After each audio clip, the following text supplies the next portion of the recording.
Paramashivoham. Om Nithyananda Paramashivoham. Om Nithyananda Paramashivoham. Om Nithyananda Paramashivoham.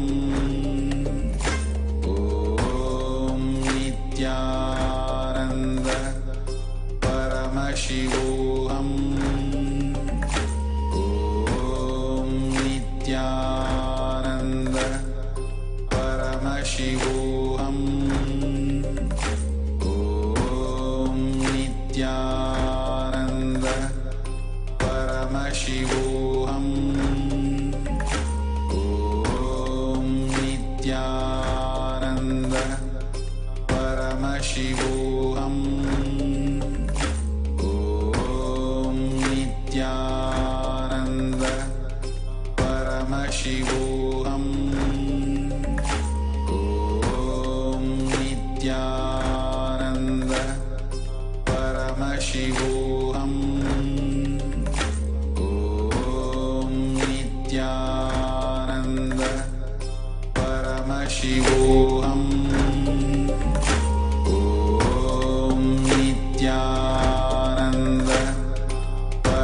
Paramashivoham.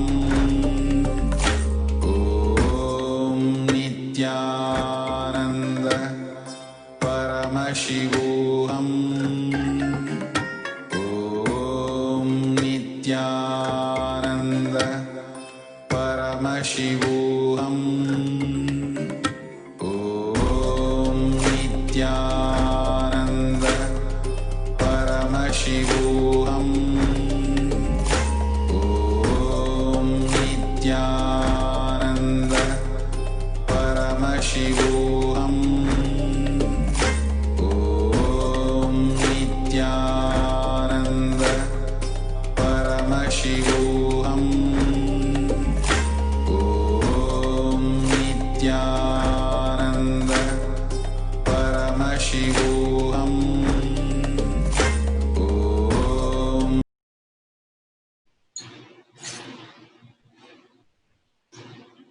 Nithyanandam Paramasukhadam Kevalam Jnanamurtim Dvandvatitam Gaganasadrisham Tattvamasyaadilaksham Ekam Nityam Vimalamachalam Sarvadi Sakshibhutam Bhavatitam Trigunarahitam Satgurum Tam Namami.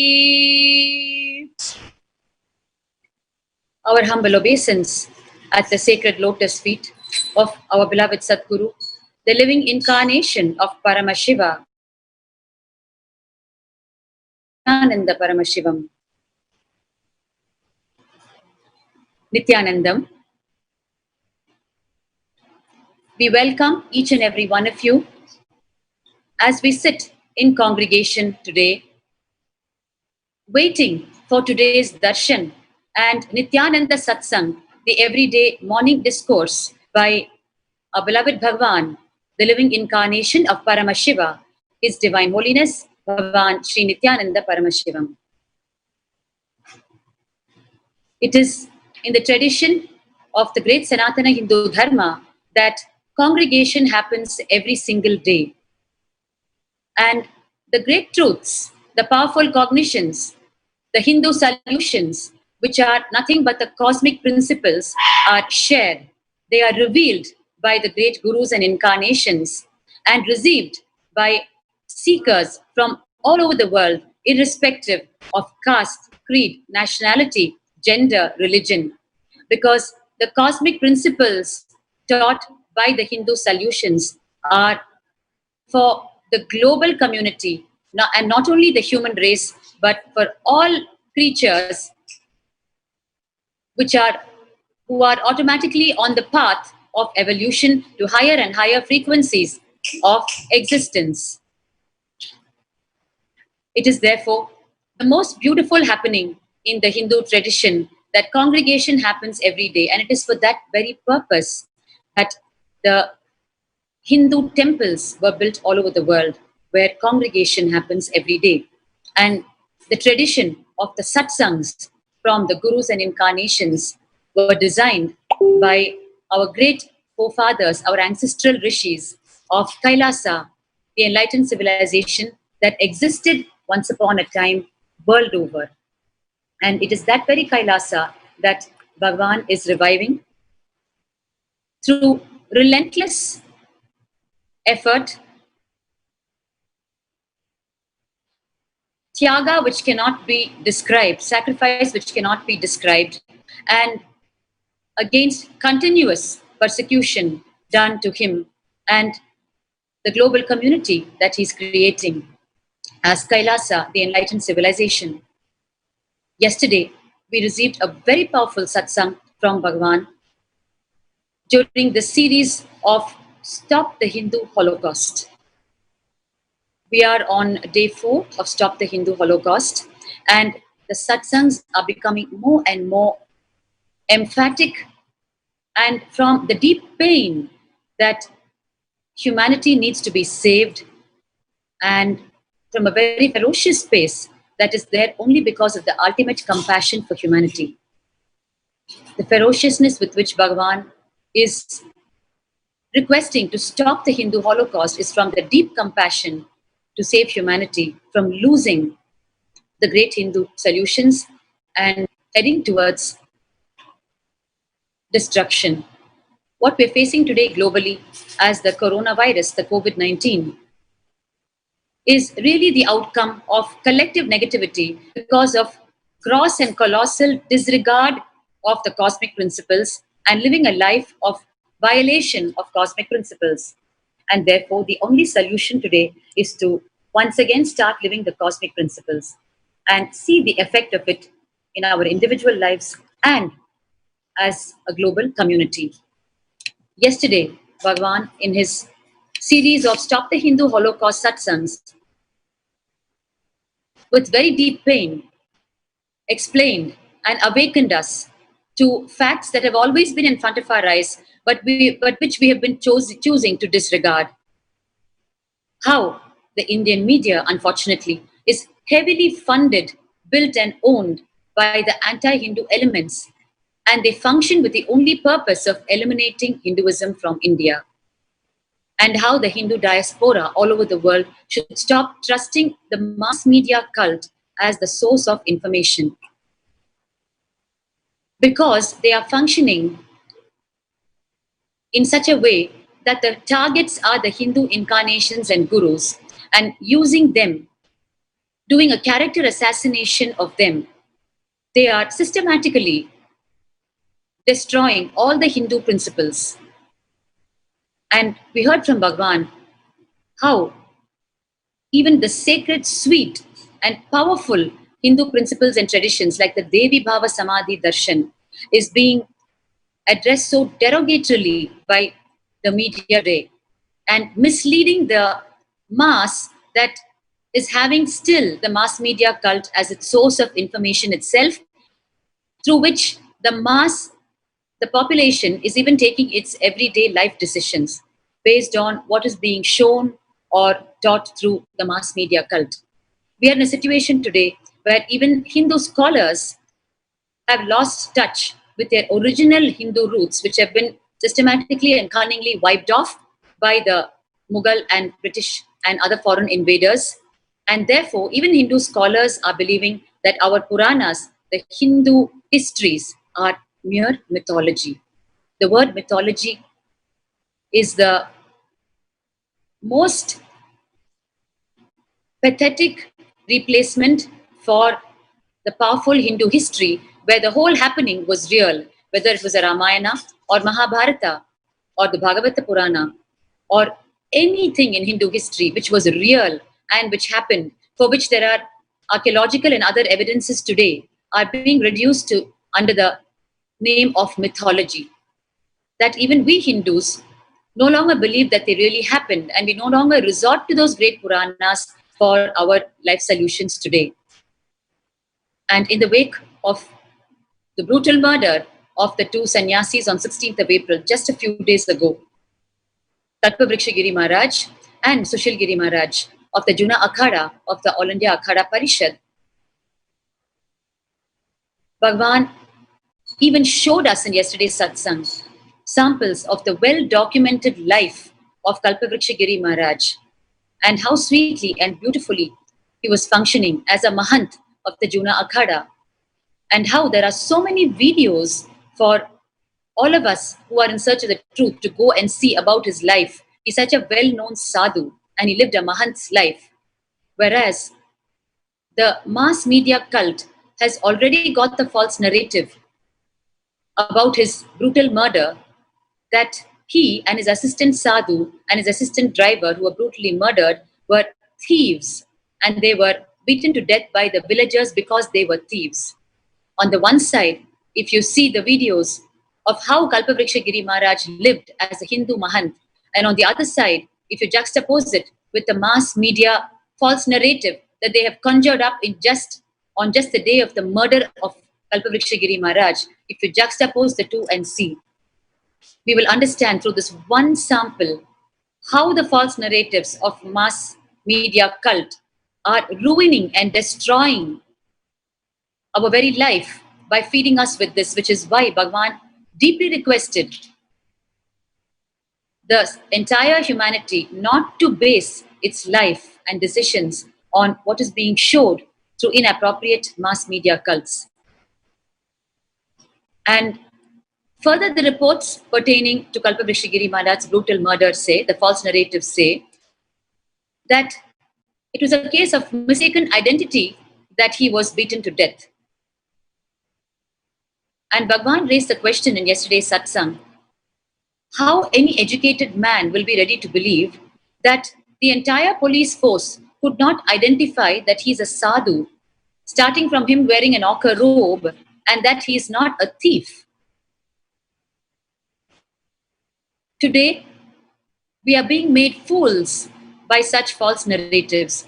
And if we don't wake up today, and if we consume these headlines which are screaming today as 3 thieves were beaten, 3 thieves were beaten, and if we're going to delude ourselves with such headlines from the mass media cult, then we are heading towards a huge mass destruction, because these false narratives are going to take us away and away from our original Hindu roots, because they function with the core ideology and goal of destroying anything Hindu or spiritual. And therefore, if we consume it, if we consume their reports, then we are also heading towards completely moving away from the Hindu roots. And Bhagwan yesterday declared 3 of the 5 commitments that he is making to the humanity. And the first of it being that he will establish a museum to tell the world the Hindu Holocaust that the world has been going through, in the same lines as the Jewish Holocaust Museum that is available for the world to see in Washington, D.C. Of course, the number of lives lost is more than 10 times in the Hindu Holocaust than the Jewish Holocaust. And he committed that he will definitely establish the Hindu Holocaust, bringing together all the historical documents as evidence and displaying it in that museum. And second, Bhagwan declared that he would set up a Broadway show in New York, playing the Ramayana and the Mahabharata, the 2 great in Hindu historical events that happened in Hindu history, and establish through it that the Ramayana and the Mahabharata and the likes of all of it are part of Hindu history that happened in reality, and they are the go-to solutions, the real Hindu life solutions for humanity. They are not mythology, and they are not just some poetry or literature or the fantasy of someone. And they are available with facts, astrological facts, archaeological facts, botanical facts, geographical facts. And there are multiple layers of evidences to prove they are history. And third, Bhagwan declared that he would establish the world's most authentic, largest physical and virtual library and Hindu university. All our Hindu literatures, as we know, are being made illegitimate on one side and stolen on the other. All our concepts and principles are stolen, and Hindus are made to believe on one side that our literature and our Hindu history are just mythology or somebody's fantasy. Yesterday, Bhagwan also told us how in the last 50 years, Hindus do not even know how an authentic Hindu university ever existed. And that he will ensure that he will re-establish the authentic Hindu universities that teach the powers of Hinduism, astronomy, Hindu astrology, Hindu chemistry, Hindu physics, Hindu medicines, and all other fields included. And where 10,000 students can reside and study.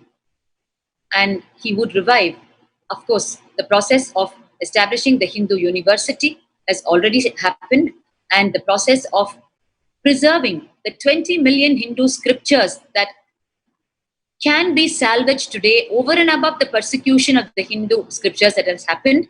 Bhagwan declared that he will salvage them, preserve them, and present it for the universal learning of one and all. And he will restore legitimacy to the Hindu economic principles, where the entire system, especially of education, is Guru Dakshina based, where you offer the Guru what you can in reciprocation for the knowledge transmission that you receive from the Guru. Yesterday was too powerful, and every line delivered by Bhagwan, revealed by Bhagwan, was from a deep pain that the cosmic principles, the Hindu solutions are being buried deep by the Indian mass media cult, and how the Indian media is brainwashing the whole world and making them believe that Hindus are aggressors, thieves, terrorists, attackers.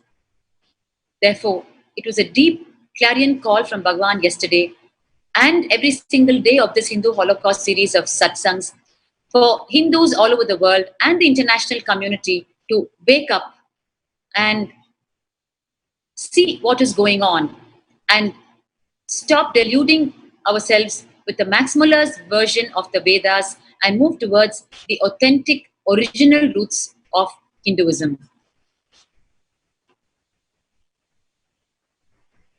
Today, we are once again going to hear Bhagwan addressing the subject of Stop the Hindu Holocaust.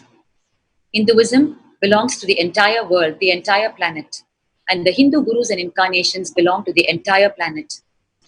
It is literally like digging our own graves when we persecute the Hindu gurus and incarnations.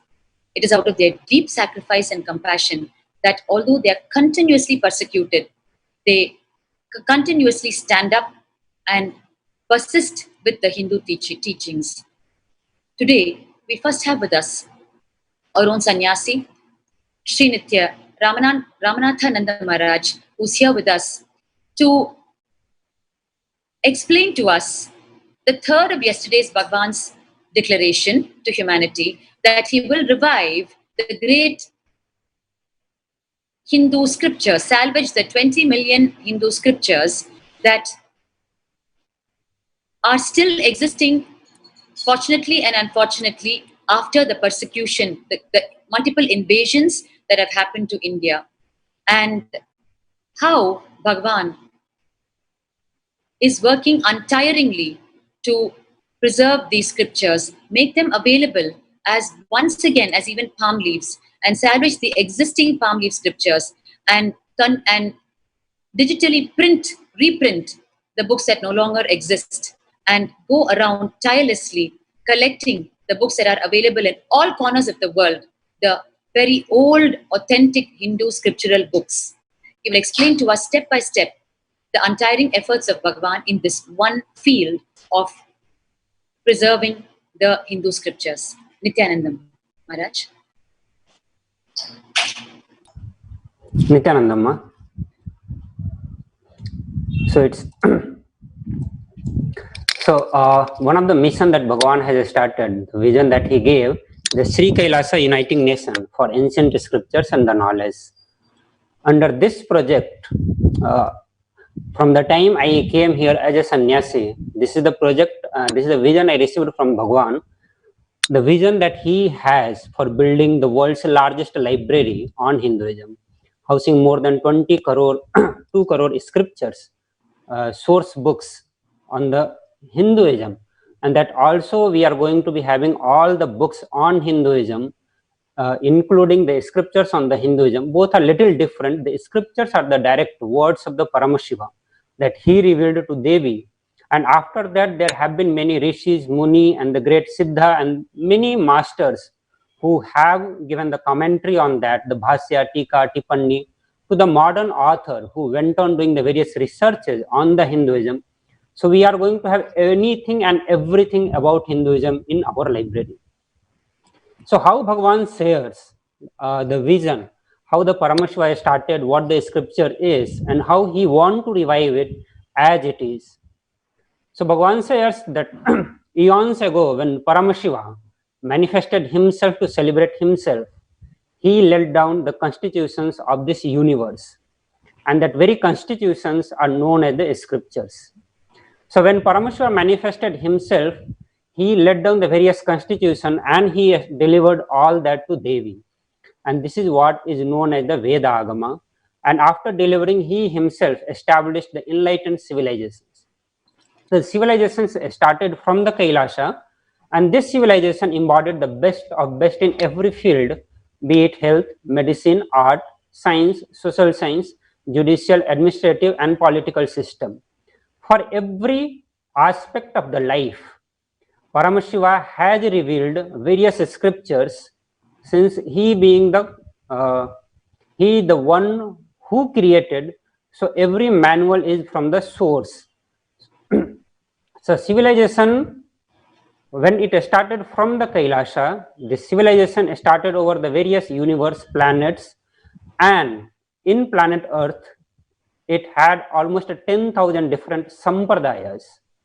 And Paramashiva, Parashakti, as I said, they himself manifested as the Matrika in the scriptures, and that's why every scriptures, every letter is considered as Paramashiva himself. Every single scripture is treated is a deity for us. It's not just a book that we read, it's a deity for us, and when we connect with the scriptures, it reveals to us. So this is what we get to see when Paramashiva delivered and laid down the constitution of the universe. He delivered the knowledge directly to the Parashakti. From the Parashakti, it was delivered to the Nandi, from the Nandi to Saptarishis, and that is how from the Saptarishis went to all the 7 continents and established the enlightened civilizations. Today we have the 7 continents, and all the 7 continents were established by the Saptarishis, and all of them had the same enlightened ecosystem which was established by Paramashiva in the Sri Kailasa. Over a period of time, thousands of ecosystems started all over the planet Earth. Spiritual kingdoms and samrajyas were created. Even when we look back, 200, 300 years back, India had lots and lots of spiritual ecosystems and spiritual kingdoms. Many of those which are being revived by Swamiji now.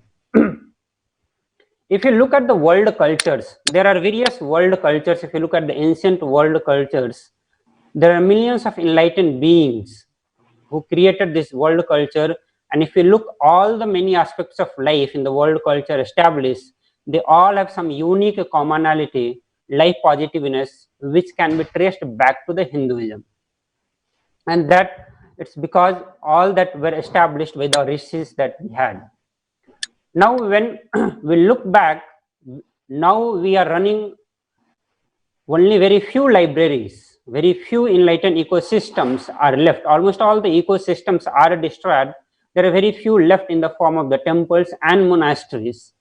So this is where it comes, the Bhagavan's revival for enlightened ecosystem. And the very foundation to revive the ecosystem is the source scriptures. Everything that Bhagavan has been doing, he is directly referring to the source manual given by Paramashiva, Agama, Veda and Agama, the scriptures that are revealed by Paramashiva. So the Kailasa Nithyananda Library is the collection, the world's largest collection of all the scriptures and books on Hinduism. So the first vision that Bhagavan gave, that he was telling about, that the books and deities made Nithyananda. So we can see how important the scriptures plays the role in the revival of the Kailasa ecosystem. The Bhagavan himself is made out of the books, the scriptures. If you look around, you will see Bhagavan is always surrounded with the deities. If you get to be living very close to the Swamiji in the Adinam, we saw that always Swamiji will be surrounded with the deities, and at the same time he will always be surrounded with the scriptures. There will be never a time when Bhagavan is not there with the scriptures. So we got to know there are thousands and thousands of library which existed. Since the ecosystem, every ecosystem, the important pillar of the ecosystem is the library. So every ecosystem, be it the ecosystem comprised of the temple, Goshala, Dhyanalaya, Annalaya, everything, and every ecosystem will have thousands and thousands of library. Under every ecosystem which is centered on the temple based lifestyle will have thousands of universities, thousands of gurukulam, and every gurukulam, every temple, every university will have the library. When we look back, the India had more than 2 millions, not just 2 millions, it can go up to the hundreds of millions of universities, temples, and every temples had library. Every single institutions that we are talking about has the library. But now in the present times, we do not have a single Hindu library except when Bhagavan started building the Hindu library. So thousands and thousands of Hindu libraries were burnt down to ashes by the various invasions that happened on India. And till date, the libraries are being burnt. As early as I can say, years or 2 years ago, one Hindu library was burnt in Sri Lanka, which is in Jaffna. So the purpose with which Bhagavan is creating library, when we look at the human life, when an ecosystem is created for human beings to have a spiritual breakthrough, for them to experience the state, space, powers and beings of Paramashiva, and to live a life, there are various aspects of the life is there, which is economical aspect of their life is there, social aspect is there, religious, spiritual, cultural, political and historical. Now when we look at the ecosystem that ecosystem that we have, none of those ecosystems are spiritual, but all the ecosystem has this part. They have every human being need an economy to run their life. Every country needs an economy. We have a social life. We have a religious life. Every community has a spiritual life. Their cultural life is there. Political life is there, and they have a history, which is a very important component, important aspect of building the right inner image or building a grand narrative of their community, of their country. Paramashiva has given the scriptures related with all these aspects. If you look at the economy, most of us, what we think that religion or spirituality, or when we look back to the spiritual knowledge, we only think that it has the knowledge related with the spirituality, and it has nothing to do with the economy, it has nothing to do with the social life, it has nothing to do with the political life, it has nothing to do with the historical life, which is completely incorrect. When Paramashiva laid down the constitution, he has given the scriptures to run the economic aspect of the life. How the economy should be, how the economy of the country should be, how the economy of community should be there. It's very clearly described by Paramashiva. How the social life has to be lived, how the religious life has to be lived, how the political life has to be lived, that also has been clearly given by Paramashiva. And for all that revival, to form the ecosystem, we need to revive all these aspects of the human life. And the base of all that is the source scriptures given by Paramashiva. So we see the importance of the scriptures in present time. If we, when we are going to be reviving all these aspects of the life, we need the source scriptures. But now, when we see, the question comes that when we had such a huge number of library, huge number of scriptures, huge number of ecosystems, why we do not have anything as of now. So this is what Bhagavan Krishna has also said. Over a period of time, with increasing consumerism, many of this life positive value diminishes in all cultures. Over a period of time, the great truths die, they go on decline, and again they get revived also. To go more into detail how we lost everything that we had, all the scriptures, the moment we lose the scriptures, we lose the lots and lots of knowledge, and not just knowledge, the very lifestyle get lost. It start getting manipulated, we get into control of somebody. The various aspect of Holocaust starts. When we look at the Hindu Holocaust, the untold story which is not told, as Bhagavan said, the worst thing about the Hindu Holocaust, that every single thing has been destroyed. There is no single body even left to document. We could not even document the Holocaust that happened to us. So what we are going to present is a very small data set out of what has happened, because it was not documented. Today, only 20% of the Vedic scriptures are remaining on the planet Earth. Swamiji revealed that in the beginning, when Paramashiva created, he created almost 100 million scriptures. But in present time, we have only 20 million scriptures left, and almost 80 million scriptures are completely destroyed. When we look at the Hindu Holocaust, it is a complete planned conspiracy against the Hinduism. It's not just the random killing of the human beings who had great kingdoms, who are great rulers or great wealthier person. Not just that, but it was a very planned conspiracy to completely destroy the civilization, and that is formed by the knowledge community of the Sanatan Dharma. Sanatan Dharma was based on scriptures which was continuously taken to next generation by various community that existed. So when the Hindu Holocaust started, it was targeted to very specific communities. It started with the destruction of community, but with the overall pictures that we give till now, we have 412 million Hindus killed, raped or forced to convert in last 800 years, which is more than almost 10 times of the Jewish Holocaust that has happened. Till now, almost 3.7 million Hindus have been forced, blackmailed to convert into Christianity. 95 million Hindus have been raped, murdered, tortured under political crimes, which is happening from the time of, it's a kind of the many wars that happened when the India was divided into three different countries, India, Pakistan, Bangladesh, and after that also many riots has been happening, which is the political crimes, and under that till now 95 million Hindus have been raped, murdered and tortured. 100 women are raped or converted to Islam by love jihad every day. It is till today it is happening in the many parts of the India.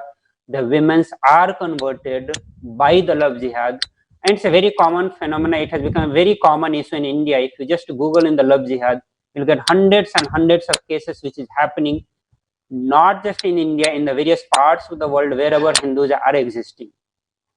So we can see almost 513 million, more than 513 million Hindus have been killed, raped or converted, and it is still continuing. This data could be the data could be much lesser than what has happened to the Hindus. If we do not wake up now, then Hindus can become a history.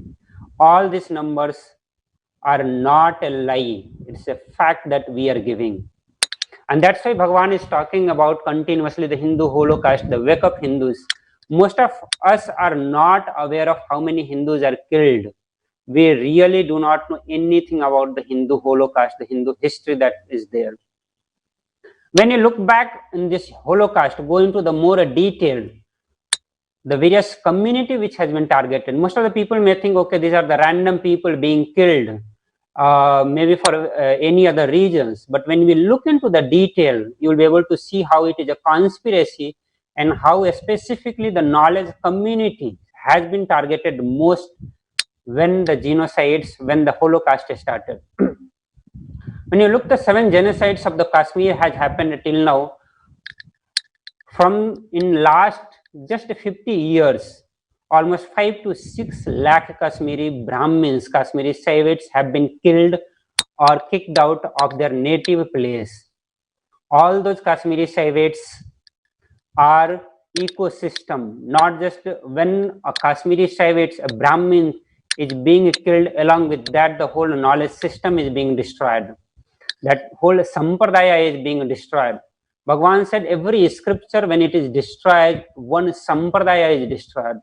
Every Kashmiri Saivite, when he is being killed, it's a sampradaya, it's a knowledge system which is completely being killed. So you can imagine 5 to 6 lakh Kashmiri Saivites were killed or kicked out. Almost 2.5 lakh Kashmiri Saivites were kicked out from their native land, and till now they have not got back to their land. Till now the government has not done anything to get back them to their native land.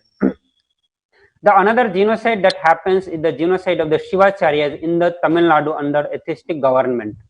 Till now, the many killings happen in the past few governments, and all those killings were targeted to the Shivacharyas. The huge number of Brahmins were killed in Tamil Nadu. All these Brahmins either running the Gurukulam or part of the Hindu university or part of the temples.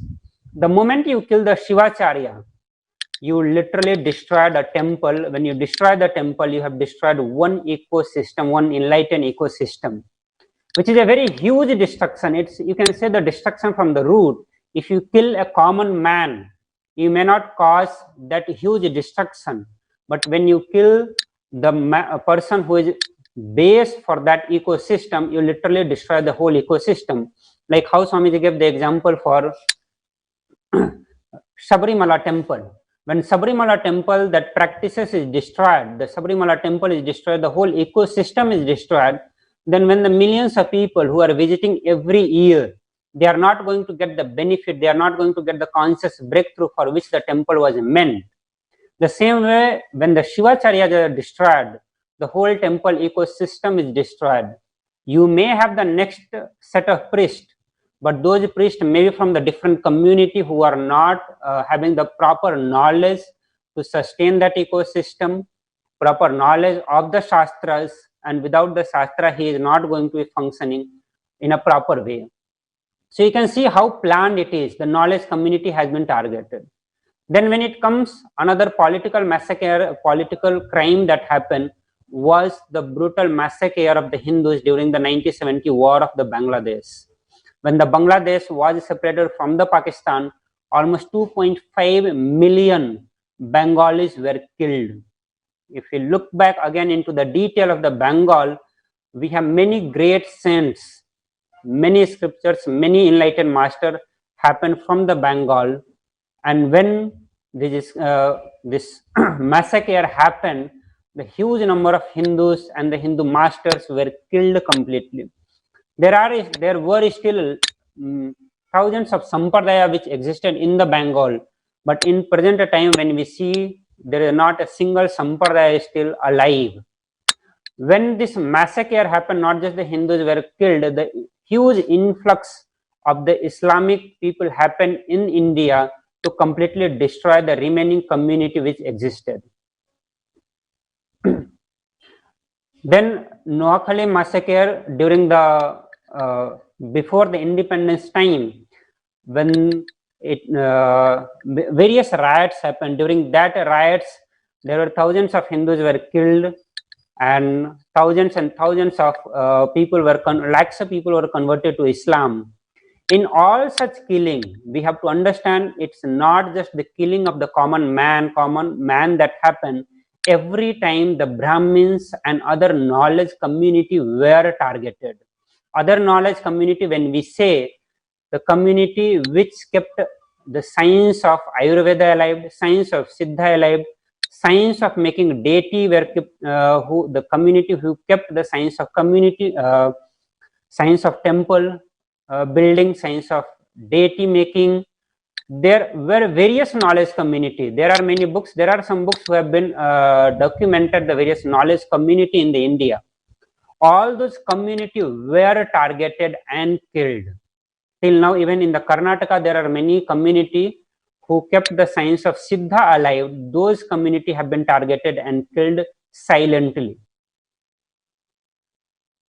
Then going back to almost 200 years back, when we had a certain number of gurukulams and university, India saw a huge destruction under the Muslim invasion, and much more destruction also we got to see when we had the British rules in India in the last 200 years.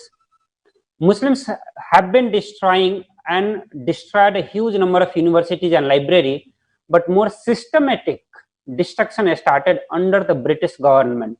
When the British started ruling, so they not just destroyed the scriptures, they took the destruction to the another level. They started stealing the knowledge that we had, took the whole knowledge in their name, and they manipulated our own scriptures. The whole manipulation of the scriptures started when the British started ruling the India. And the more systematic way, the translations, the wrong translation, manipulated translations started, and those translations were fed back to the Hindus. They took all the scriptures, they killed all the Brahmins, all the knowledge community. So you do not get the right knowledge from your scriptures. Neither you have the scriptures, nor you have the right knowledge from the scriptures. Now the same knowledge getting manipulated and being fed back to you by the Britishers, by their own translations with a lot of vested interest. And that is how we Hindus started losing the respect on ourselves, because we started getting the manipulated, which has complete wrong narratives.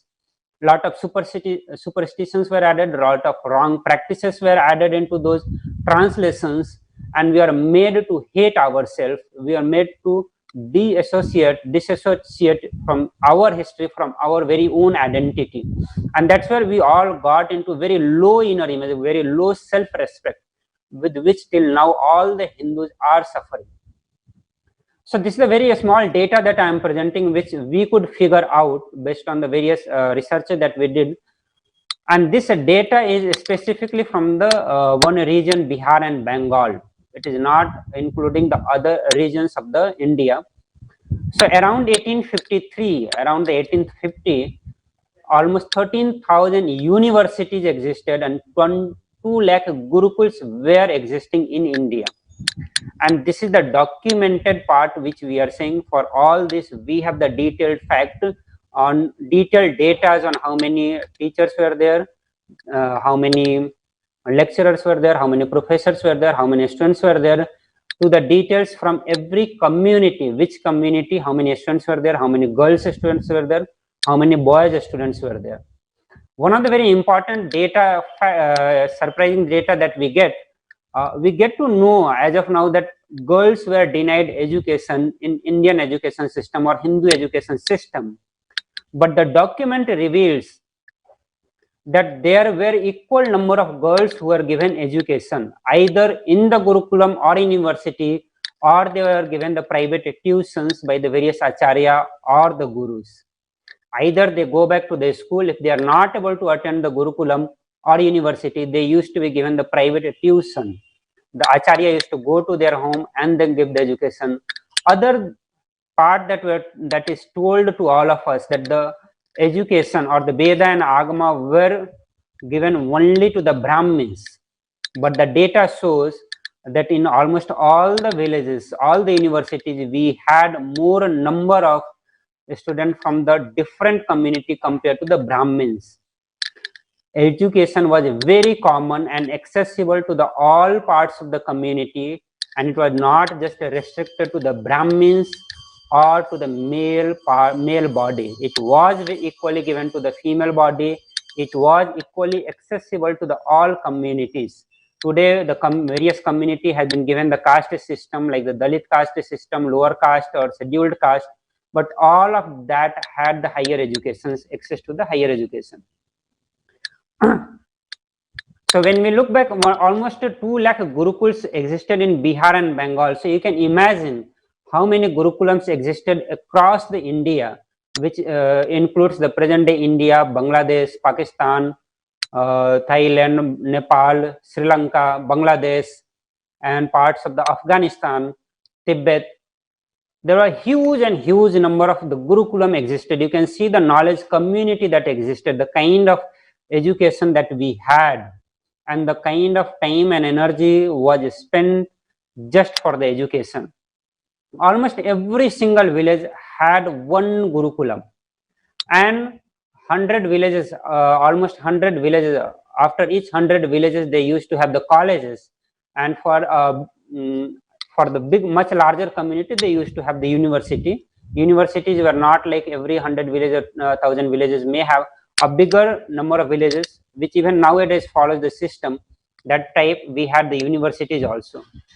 If you look back of the some of the remainings, some of the library name that we can remember, almost all the libraries are destroyed to the extent that we do not know even the names of many of those libraries.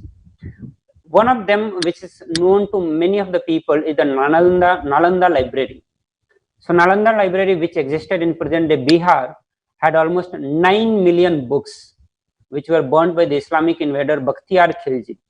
When he burnt this library continuously kept burning for almost 6 months. It took almost 6 months for this library to completely get destroyed. One of the important facts that we need to know, present day it is told that Nalanda library is a Buddhist library, which is not a complete fact. Nalanda library was a complete Hindu library. Buddhist scriptures were also existing there, and it's very clear fact that Buddhism is one of the sampradaya of Hinduism. Out of the 10,000 sampradaya that existed, Buddhism is one of the sampradaya of Hinduism, and this library was a complete Sanatan Hindu Dharma library, a Hindu library. So along with this Nalanda library, there are Takshashila University, Vikramshila University, Telhari University. Like that, there are multiple universities existed, and all that universities had the huge library with it, which was completely destroyed by the Islamic invaders.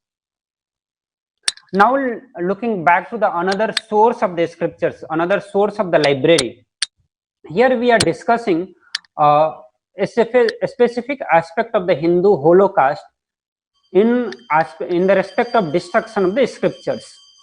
So when we see the scriptures, where all we can have these scriptures, or who all can have the scriptures, so we are seeing the Brahmins were the one who dedicated their life for the preservations and spreading the knowledge of the scriptures.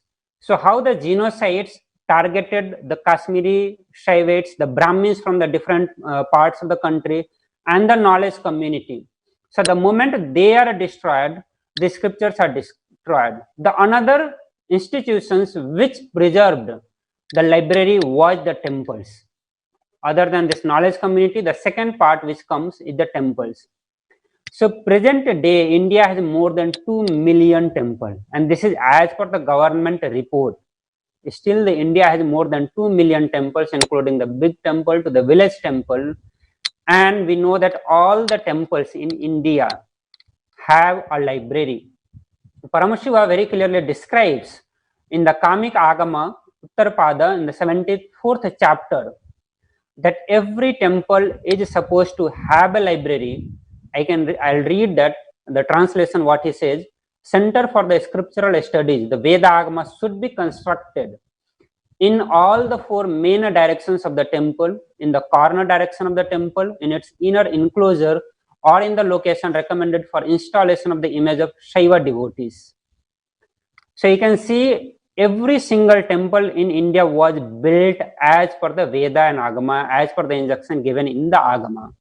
And when the temple is being built as per the instruction of Agama, it has to have the libraries, and not just one, multiple library, because Bhagavan is telling that it should be constructed in all 4 directions, in the corner directions, and in the inner enclosure, or in the location recommended for installation of image of Shaiva devotee.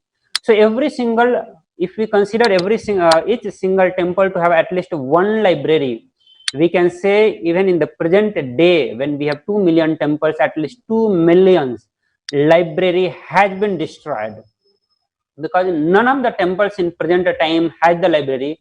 If there are, it is just one or two temple you can count on the hand which has the library.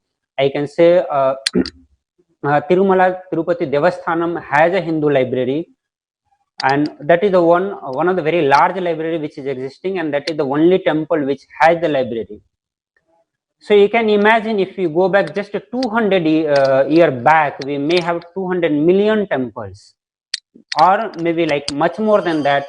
So you can imagine how many library has been destroyed.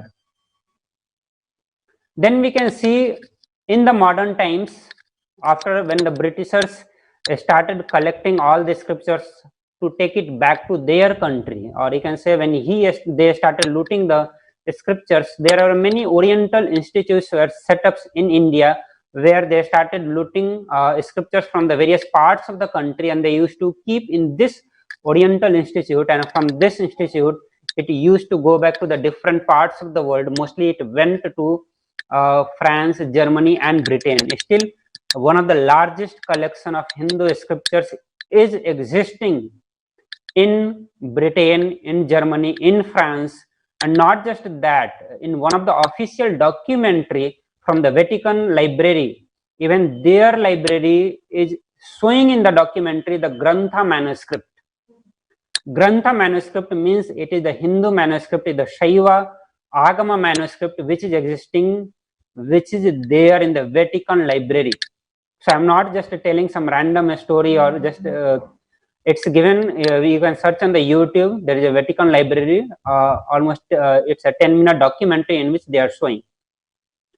So when we see, when the Britishers left, there are some certain number of scriptures were left into this Oriental libraries, which is completely controlled still by the foreign country, the Britain. This Oriental library, if we want to access the manuscripts that we have, we do not have the complete access. Let's say if there are 60,000, 100,000 manuscripts are existing, at max you can access 1 to 10 manuscripts. You won't have the access to all the manuscripts. That also there are various rules and regulations.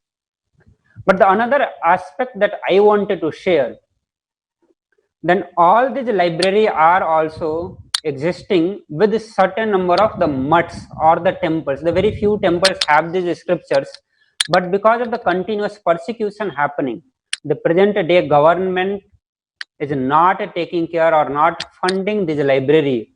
Neither the Hindus have taken this responsibility to protect those manuscripts. So whatever manuscripts which are existing with the temple are in very bad conditions. Some of this which I am showing is from the temple which is existing there. The bottom right that you are seeing, it is from the Nepal. Recently, when the earthquake which came from the in the Nepal, it destroyed thousands and thousands of manuscripts. And after the destruction, after when the flood ended, after it was accompanied with the flood also, this is how all the manuscripts were kept in just one room. All the manuscripts were just dumped into one room. And when we inquired why it is kept like this, they said we do not have money to again restore all these manuscripts and keep it in a proper condition. You can see the condition of the manuscripts that we have.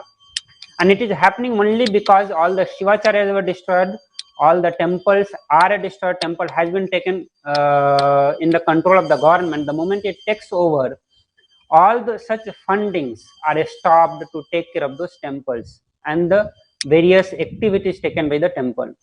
So even though library which is existing with the temple, very few, like it can be like 20, 30 or 100 libraries, manuscript library which is existing with the temple, they do not have money to preserve them nicely, forget about taking it to the common person, and doing the various researches along with that. So this is the situations we are seeing that we have for the manuscripts. Then I was discussing about the Oriental libraries.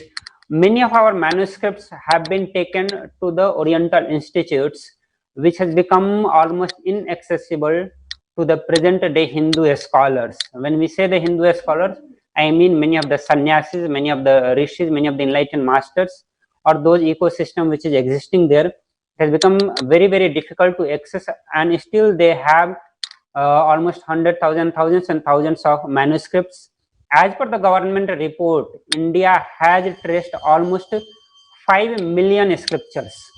Out of that, 42 lakhs, 4.2 lakh scriptures has been catalogued, electronically converted, and all those are existing with most of those Oriental manuscript libraries, which is almost inaccessible to us. And through this manuscript library, when they do allow people for the research, it is allowed to their country or to the other country. Like we can see, there is one French institute of Pondicherry, which has almost 9 to 10,000 scriptures, and they have been doing projects on procuring all the Siddha manuscripts, which is being funded by the British Library. All those manuscripts and the research is being done by the non-Indians, and it is being taken, being patented, those researches, and being taken to the other country. So it is our knowledge system, our knowledge, but we are completely denied of it.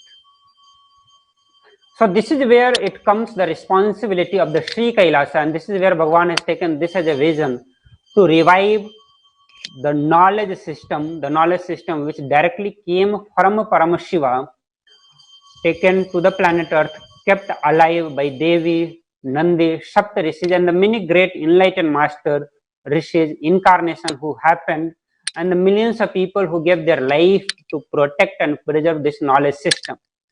So as of now, we have only 20 million scriptures left, and that too we see in what condition it is left. So Bhagavan envisioned the Kailasa Nithyananda Nyanalaya, Kailasa Nithyananda Library, which aims on collecting and preserving the living deity, the direct word of Paramashiva, the Shastras. So we take all the scriptures as the living deity. As Bhagavan was yesterday also telling that all the Ayurveda are, if you do not believe in the consciousness, the many of the Ayurvedic prescriptions will not work. In the same way, for for all the human beings, the knowledge is just a book. But we know that all this knowledge as the living deity, they reveal themselves. Even though you can read the description, even if you have the knowledge of the Sanskrit, or if they are translated in English, you can read. But the knowledge that you are going to get will be very limited. All these are living deity, and they reveal themselves to the right person, to the right masters. Bhagavan also telling that the Sanskrit is a Vageshwari. She reveals to the people. She reveals only to the enlightened master. So when we look the use of the scriptures in our life, it is only the enlightened master who can decode the scriptures and give the right knowledge to the human beings, and not everyone else can do it. So in this direction, the Bhagavan has been collecting the various scriptures, books from all over the India. So till now we have collected almost 100,000 books on Hinduism, and more than 400,000 digital collection on Hinduism, and it is still going on. The present day collection, which is 100,000 books on Hinduism, it includes various scriptures, be it Shruti, Smriti, Itihasa, Darshana, or Agama, or our history. So all those various aspects we have been collecting, and huge collection is coming soon. Like within a year or few months, we can say that this collection can go up to 20 lakhs also. We have got many more people who have come forward to donate huge collection of scriptures. More than 400 digital books on Hinduism we have procured.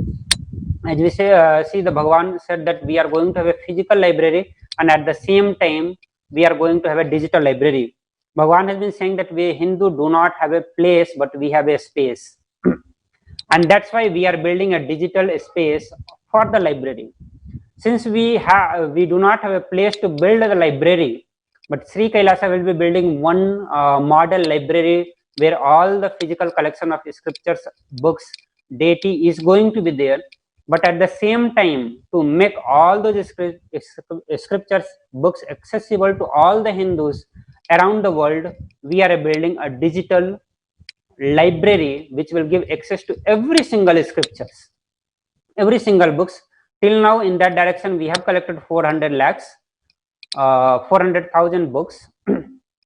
We have the largest collection of Shaiva Agama in the world. All the Shaiva Agama we have procured from the Tamil Nadu area, which is the largest collection. Almost 10,000 scriptures, manuscripts has been collected on that. We have the largest collection on Kashmir Shaivism in the world.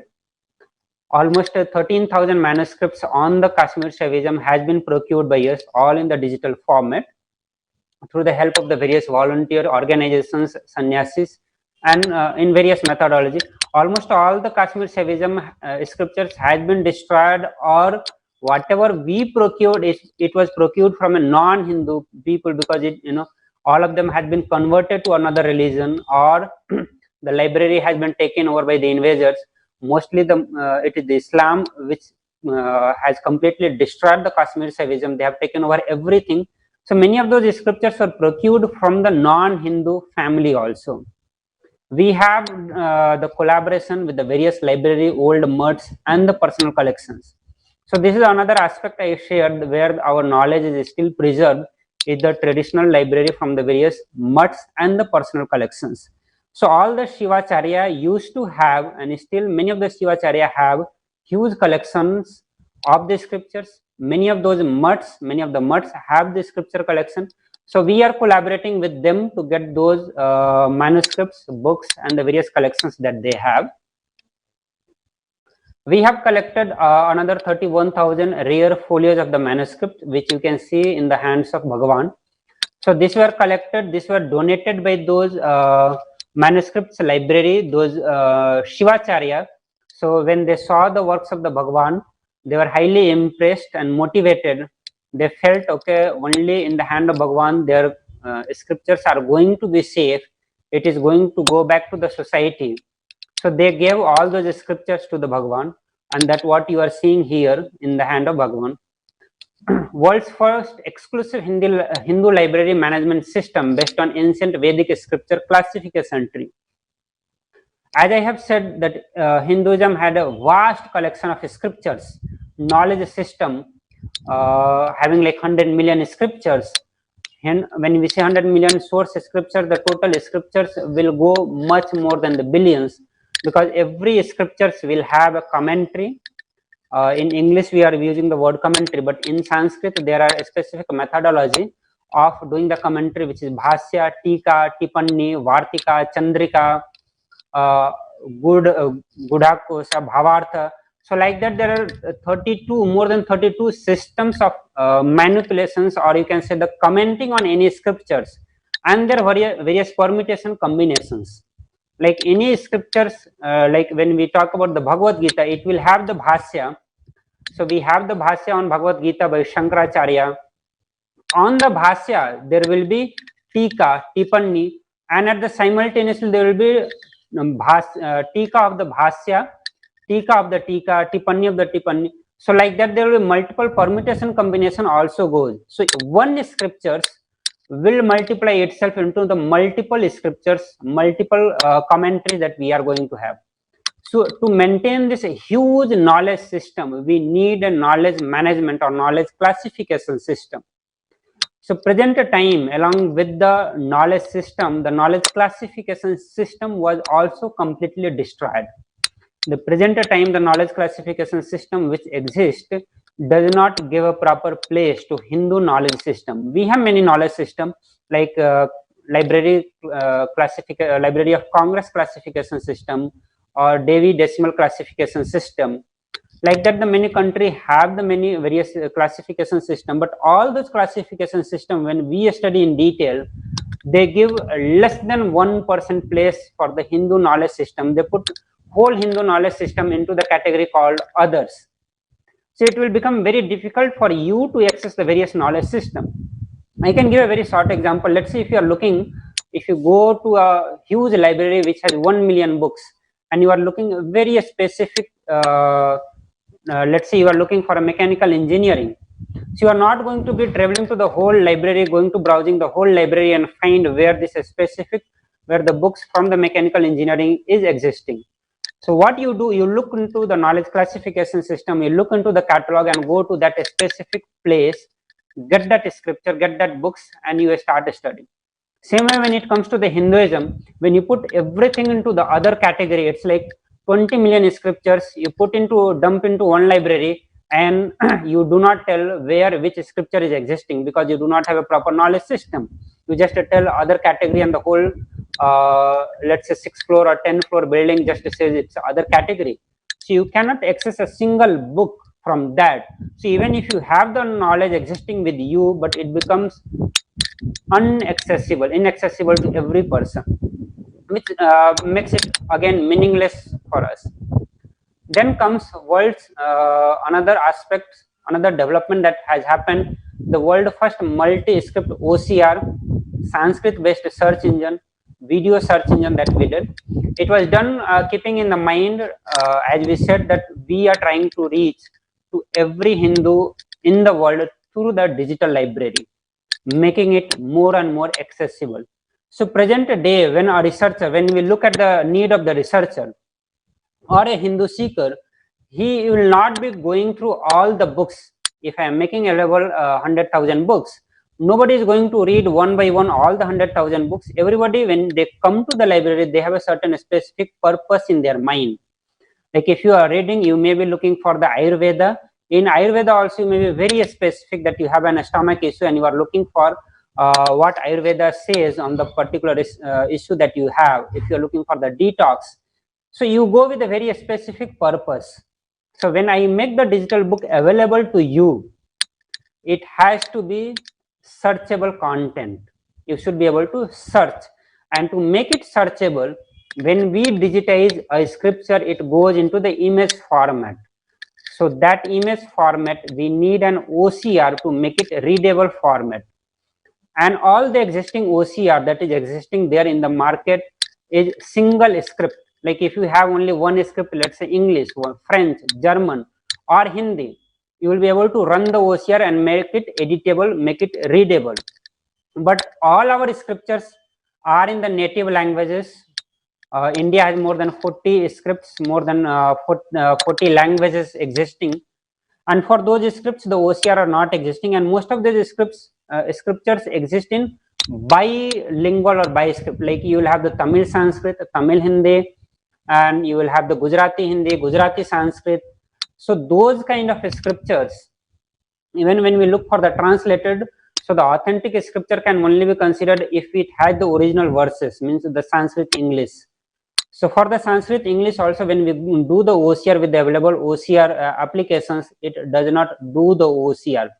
So again, it becomes useless for people, or it becomes difficult to access. I won't say usually it becomes difficult to access. So that is where the role of multi-script OCR comes. So this OCR has been developed. Then comes the Sanskrit search engine. So the present search engine that we have is the English-based search engine, but many of our scriptures are in the Sanskrit. So we needed a search engine based in the Sanskrit. This search engine is using the Panini Sanskrit grammar, the grammar that has been given by the Panini. So using the concepts, using the knowledge given in those grammars, so those grammars has been used. Video search engine was developed from the aspect when we have the huge content in the form of the video. Let's say when we are talking about any specific Satsang of Swamiji, so you may be looking a certain specific part. Let's say I am looking where Swamiji is talking about the library. So the video may be 1 hour or 2 hour long, but you may be interested in specific content. I am talking about the researcher. So we are very much interested into the specific content. So this video search engine, you can go and search the library and it will take you directly to that point where Bhagavan is talking about library. So in the same way, all the great enlightened master for whom we have the video content, either it's original content or the documented in the form of video. So this search engine will help you to directly search the content from inside the video. So you will not have to invest your huge time to go through the complete video and then put a timestamp. Okay, this is the time where the content you have been looking, you find. So you can use this search engine and directly go to that specific point. Then comes, I'll be sharing after the accomplishment, the vision given by Swamiji for the Kailasa's Nithyananda Jnanalaya. So I have received the vision given by Paramashiva directly, by Swamiji directly, how he visions the library, and it continuously he has been revealing many aspects of the library. Here I will be presenting to the certain aspects of the library, certain aspects of the vision. Last few days back till Bhagwan gave another vision. He revealed many more vision for the library, which I will be sharing also. So Bhagwan said we are building the world's largest Grantha Samadhi. So we use the word Grantha Samadhi for the library. We world's largest Grantha Samadhi, home to living deities of scriptures, transmitting powerful cognitions to the humanity. Understand here, every Grantha Samadhi is a living deity. When we connect with them, they reveal, they transmit the knowledge directly to us. So it is not a memory-based system where you are reading the book, trying to understand it, memorize the content, and then reproduce the content. No, it's a living deity. You do the power manifestation, you connect with them, they reveal the knowledge, not just reveal, they transmit the whole powerful cognition, and it becomes part of your thinking process, part of your life. So this Grantha Samadhi will house more than 5 crore books and 30 lakh manuscripts on Hinduism, including 2 crore, which is 20 million source books on Hinduism. So 5 crore is the 50 million books that we are talking. It has been increased to much more. Now we are going to be procuring all the books related with the different ministries of the Kailasa. Like when there is a ministry of Kailasa, let's say the Ministry of Health. So we are going to be procuring all the existing books on the health, whether it is from the Hinduism or another academic books that has been used or developed, published till now on the health. We are going to have an state-of-art library building spreading over 10 million square feet, which is 230 acres, using the latest software to automate the library management system. So this one of the library which we are going to be building in the Sri Kailasa will be spread over 10 million square feet, and this is the just ground. We are talking about the one floor area, 230 acres. It is going to be a multi-story building. Then establishing the world's largest digital library on Hinduism, Hinduism books and scriptures, so that we can reach wherever you are. We when Bhagwan does any work, always it's the user first. He makes everything as much as user friendly it can be. See, even when we are building the library, when we are making Hinduism scriptures available to the Hindus or anybody in the world, he is working to reach to your pocket, to your mobile, so that you do not need to waste your time to coming to our library. If you are coming, it's welcome. You are going to get many more things. But even if you are not able to make it to our library, we will reach to your pocket, your mobile, your laptop. And with that purpose, we are building the world's largest digital library on Hinduism. Then comes the Grantha Samadhi. So when we are building the library, it's not just having some racks where the scriptures are put according to the knowledge classification system. As we said, it's a Grantha Samadhi.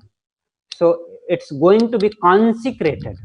So for every scriptures, let's say when we talk about the Kamika Agama, so Kamika Agama, Srimad Kamika Agama is a deity itself.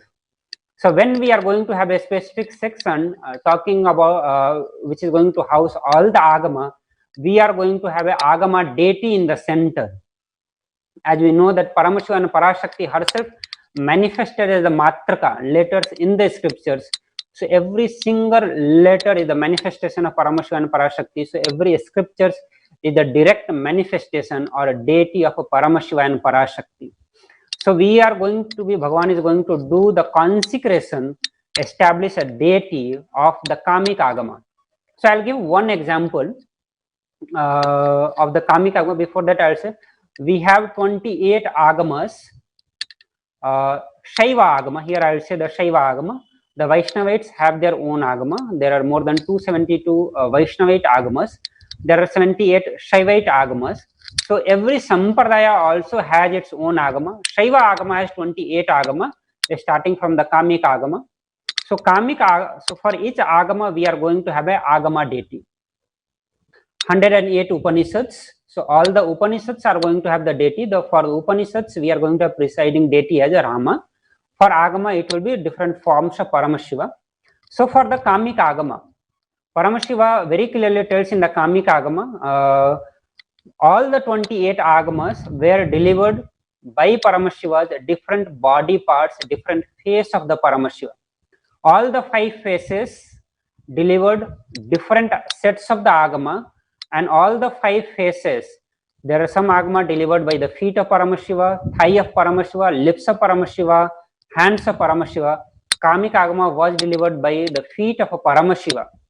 So when we are making the agama deity, we will have a 5 face Paramashiva, and with every body parts, from whichever body part, from whichever faces those agamas were revealed, those scriptures will be in the form of palm leaf, will be kept in the those specific body parts.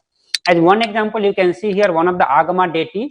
It's Anjanya agama deity. This scripture is from the Sri Vaishnavism. So how these scriptures look like a deity, this with the Peetham, with the temple, all is shown here, the proper alankaram is done. The similar way we are going to have the deity for each of this. So this library will be housing thousands and thousands of living deities of the various avatars, master, rishi, saints, and the incarnations. So just like how you see in the temple, a temple having Paramashiva and Parashakti as a presiding deity, and then many other deities, Siddha, Purushas. The same way when you visit the library, Kailasa Nithyananda Nyanalaya, you are going to see thousands and thousands of deity, not just hundreds of deity.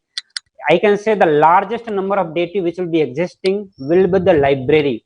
So along with all the gods and goddesses, you are going to have all the enlightened master, rishis, saints, honoring their contribution to the Hinduism.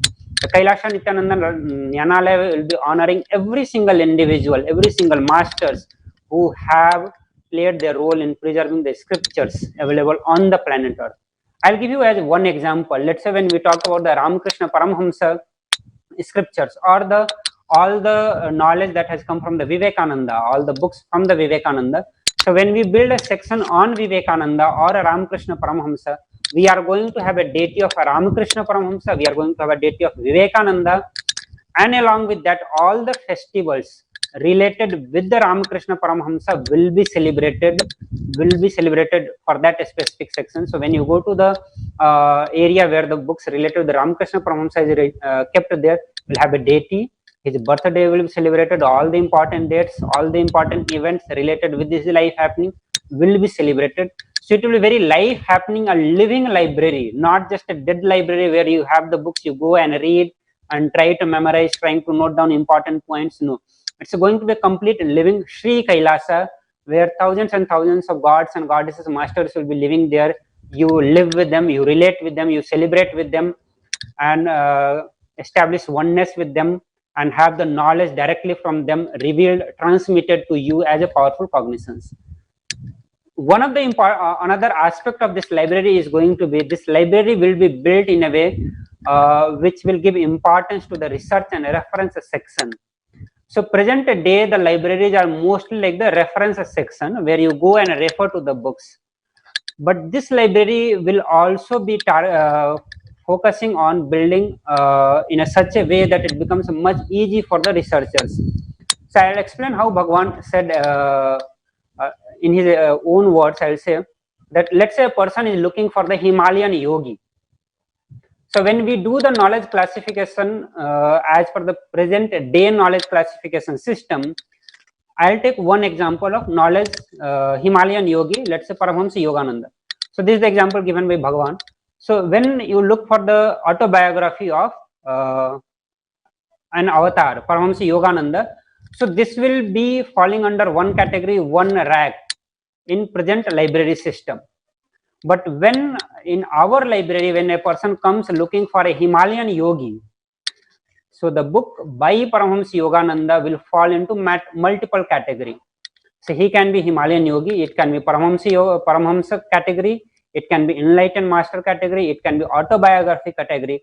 So the person, when he goes to the autobiography research section, so this Himalayan yogi books should be available there also. If a person is doing research on Himalayan Yogi, he goes to the section called Himalayan Yogi. There also the books of Paramahamsa Yogananda should be there. If a person is doing research on the Enlightened Master, he goes to the section on Enlightened Master. He should be able to find the book on Paramahamsa Yogananda, autobiography of the Paramahamsa Yogananda of a yogi. He should be able to find there. If a person is doing research on the autobiography of Enlightened Master, he goes to that research section, and there also he should be able to find that specific book. So we have to make it that easy. When Bhagwan is building the library, he is looking to that detail. So none of the present day library has this kind of facility. If you are looking for a book, it will be available at only one point. There is no such thing called as a research section. But when we are building, our one book may fall into tens and twenties of different category, and tens and twenties of different tens and twenties of copy of the books will be available among the different research sections, so that when you go, you just sit, and all the books related with that is available at that place only. So when a person is interested in doing research to Himalayan Yogi, he walks into the library, is directed to the Himalayan Yogi research wing. He goes and sits there, and he gets all the books related with that. He doesn't have to go and browse through the whole library. He doesn't have to go through all the 230 acres, all the 10 floor, 20 floor library and search the books related to the Himalayan Yogi. No, he just sit there. It is our responsibility to make everything available in that research section. To that level, we are making things easy for person to have the Hinduism available to them.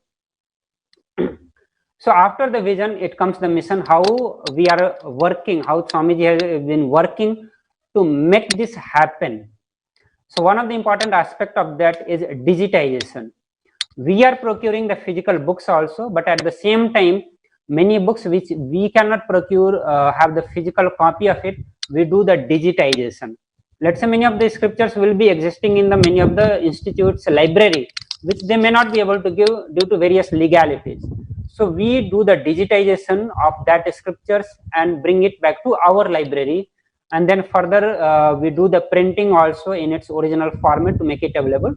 So digitization is a very important aspect on the preservation and dissemination of knowledge using the latest technology.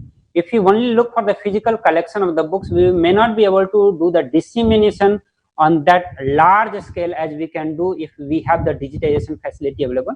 So for all the digital library, we need the digitization of every single scriptures to be done.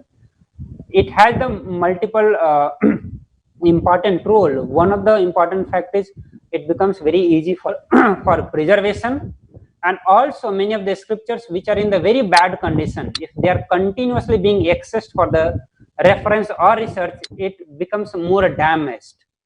So what we do the digitization and again replicate a similar scriptures, and that will be made accessible for the reference or a research purpose. So it gives life to the original scriptures. We make it very easy for access, and then at the same time we can disseminate this knowledge using the latest technology. So that's why the digitization comes into the existence. Then comes palm leaf printing. Bhagwan has been emphasizing on preserving the knowledge system the way India has been doing it. So India has the various way of keeping the knowledge system recorded. We had one of the important system that existed, the Sravana based, where from guru to disciple it existed just by the listening, but at the same time it was also recorded into the various formats, and it's very clearly mentioned in the Kamika Agama what kind of palm leaf has to be used, what kind of ink has to be used, how the binding should be done. All these are very clearly described in the Kamika Agama Purvapada itself. But along with that, the many other tradition also existed, like storing on the bark, on the cloth, on the animal skin, on the gold leaf, silver leaf, the various kind of metallic brass leaf. All this knowledge were stored on that. So we are going to be presenting all these scriptures in the form of a palm leaf as it existed, as Paramashiva has mentioned in the Kamika Agama, and for that purpose we have Bhagwan has taken the responsibility of palm leaf printing all the scriptures in its original format. A scripture collection. So for the digitization or palm leaf printing, for both of that, we need to have the huge number of scriptures to be collected from the various parts of India and various parts of the world. So in this collection, we have taken responsibility to collect in publication books from all around the world. So when we talk about this scriptures collection part, we are very specific about in publication books from all around the world.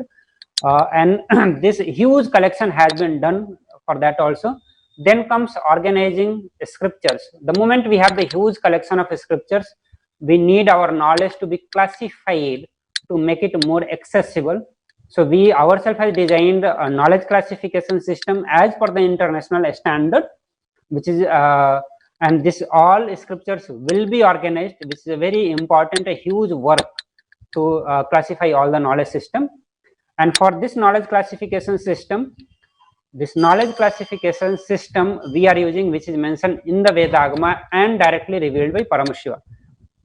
So the day when Bhagavan revealed the vision for the library, that day itself, Swamiji gave me the knowledge classification system, which he told that when he was studying in the Ramakrishna library, he used to study the scriptures every day, almost like it's a very regular lifestyle to browse the scriptures, go and read. So this is the time when Bhagavan himself faced the problem to access the scriptures, and that is the time when he designed that classification system. He said, I did not want other people to have the problem in browsing the scriptures. So based on his experience, which is completely aligned with the Vedagama, he gave the classification tree, and using that tree only, we have been doing the knowledge classification system. And then another aspect of work that we do is the digital collection. So digital collection, before there are many volunteer organizations, Hindu organizations and institutions who have taken the work of digitizing the scriptures. So all the scriptures which is already digitized, all the books which is already digitized, we collaborate with them and do the collection of scriptures from them. So that's why digitization has been kept as a separate project and digital collection has been kept as a separate projects. Both are completely different, which we will be doing the work, which we are already doing the work. Next, when it comes to the digitization work, so digitization is in itself is a very challenging when it comes to the digitization of manuscripts and the various books that we have. Always whenever we do the digitization, all the digital machines or equipment which has been developed has always kept in mind the requirements that they had. So let's say when Western university is customizing digitization equipment, it has its own needs. Their books has a specific format, and all the digitization machines need to be customized based on the condition of the manuscript there, the size of the manuscript, how it is binded, what is the various size, so based on that the digitization machines are developed. Here we needed a very specific kind of digitization machines for us, since our quantity of work is also very huge. The range of the scriptures are very huge. When I am talking about the range, I am talking about the nature in terms of the binding, in terms of the size, in terms of the conditions. So keeping all those in the mind, we have been designing in-house scanners which will be serving all the required purpose that we have. One of the requirement we have is the portability, which we can take it to the various libraries in the India, set it up there and do the digitization with a minimum training given to the staff. So when we are going to digitize, let's say 100,000 scriptures, it's a humongous work. A lot of volunteers will be needed, huge number of equipments will be needed. So we need to have portable machines which can be easily set up and which need minimal requirement of training. Once the proper training is not given, all the digitized the books will become useless or very difficult to access, do the OCR. There are many technicality involved into this. We designed a V-shaped cradle for the digitization of bound material and pamphlets.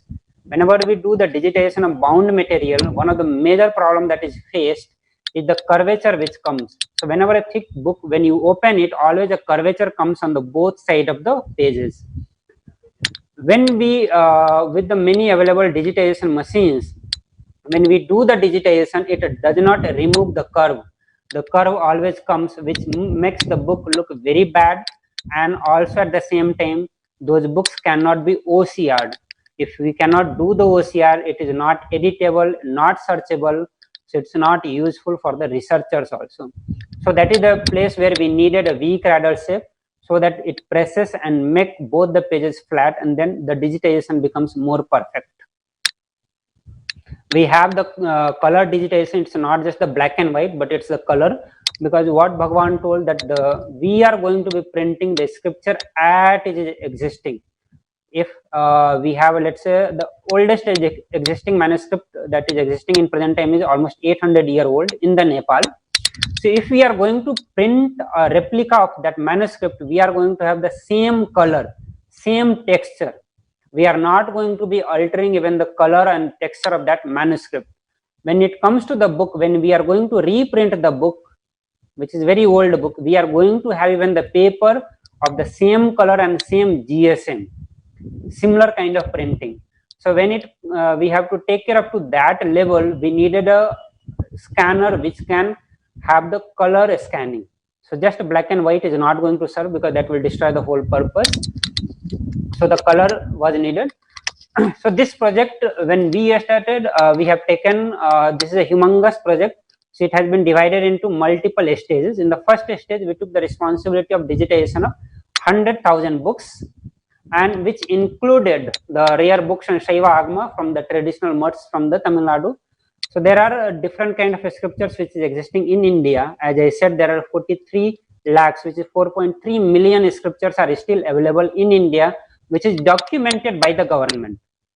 Other than that, there are many still undocumented scriptures are also existing. I am talking about the documented. So those wherever, out of that, we decided first on the priority basis to go for the Shaiva Agama, because that is the more important need for our Sampradaya, to have the Shaiva Agama. So many Shaiva Agama traditional mutts, we went and contacted them, and their scriptures we took in the first project to do the digitization. And then the Sanskrit books from one of the Sola Bhagavad Vidyapith library from Gujarat, and their various personal collections of scriptures from the Karnataka. Karnataka has a huge collection on the Ayurveda and Siddha. Still there are communities or the people who have the huge collection on the Ayurveda and Siddha. So we decided to do the digitization of that also. And then the source scripture collection from Swaminatha Iyer library. This library also has a huge collection. And for the digitization, this whole project cost is coming around 1.19 crore Indian rupees, which is also $156,000, $156,318. This whole project has been taken, which includes the cost of all the scanners, all the volunteers that we are going to be using, all the travel cost, everything has been included here. So whatever machines we were going to purchase, for every single page the calculations was done. So there is a various infrastructure needed for the digitization. If we are going to do the digitization, the infrastructure needed is the scanning machine, laptop, staff, and storage space. So a scanning machine, almost 60 machines we decided to purchase, which we are customizing, and then 120 staff for a year, 60 laptop and 60 hard disk. And for all of that, when we calculated the cost for 200,000 books came out to be 2.38 crore. For 100,000 books, it comes around 1.19 crore, which is almost $156,000. Then comes the cataloging and classification. The moment when we have the huge collection of scriptures and books, we need to do the cataloging and classification. Then only every single books will become accessible, useful for any single individual who is walking into the library. So we took the responsibility of descriptive cataloging of every single books. So presently we have almost 500,000 books, including the digital and physical. So this descriptive cataloging includes the physical books also and the digital books both. So each books, on our experience, we have found out that each books cost around 10 rupee for the descriptive cataloging. So the total cost comes around the 50 lakh, which comes around almost $40,000 I have put at the end of that. So descriptive cataloging. Then comes another project which is palm leaf printing. This is one of the very important work which has the Sangha has been doing, Swamiji has been doing for a very long time. We have multiple palm leaf printing machines set up into the various adinams across India. So in the first project we took to print all the manuscripts that we have procured on the Shaiva Agama. As you know, we have the largest collection on the Shaiva Agama. So almost 25,000 bundles of manuscripts with almost 100 folios. The pages are known as the folio in the manuscripts. So almost 25 lakh folios we have, and one folio cost 10 rupees for printing. Every single palm leaf printing cost almost at 10 rupees. It includes the cost of running the machine to the staff cost. It includes the staff cost and the palm leaf paper itself and all the preservation method that it goes through once it is printed, and before printing the treatment has to be done. So the total cost comes around 2.5 crore, which is almost $500,000. It comes almost $327,000. It comes for the printing of all the palm leaf manuscripts. You can see this is one of the Jayanti when Bhagwan released the palm leaf printing, the manuscript on Upanishads. So these are the Upanishads which were printed and released by Swamiji. Then comes the digital printing. So since whenever we are doing all this work, it's a humongous project.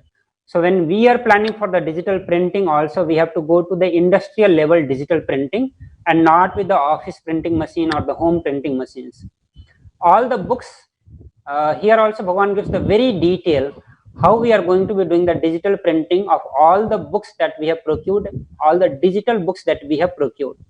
As I shared what Bhagwan told, that every single books that we have procured, we are going to be printing in a way that it looks exactly same. So if my books that I procured has a 56 GSM paper, I am going to reprint again it on a 56 GSM paper only. If it is a yellowish color, it has to be yellowish paper only, on the similar paper, similar texture, and at the same time all the books will be printed on non-tearable paper, so that every single book that we print can be preserved for hundreds and hundreds of years. And you know, the Bhagwan mission is for coming yugas, ages that he is going to be having the mission. So every single book that we print has to be long life. If you go for a normal paper, normal non-acidic paper, if you go, it has around 50 to 100 years a lifetime.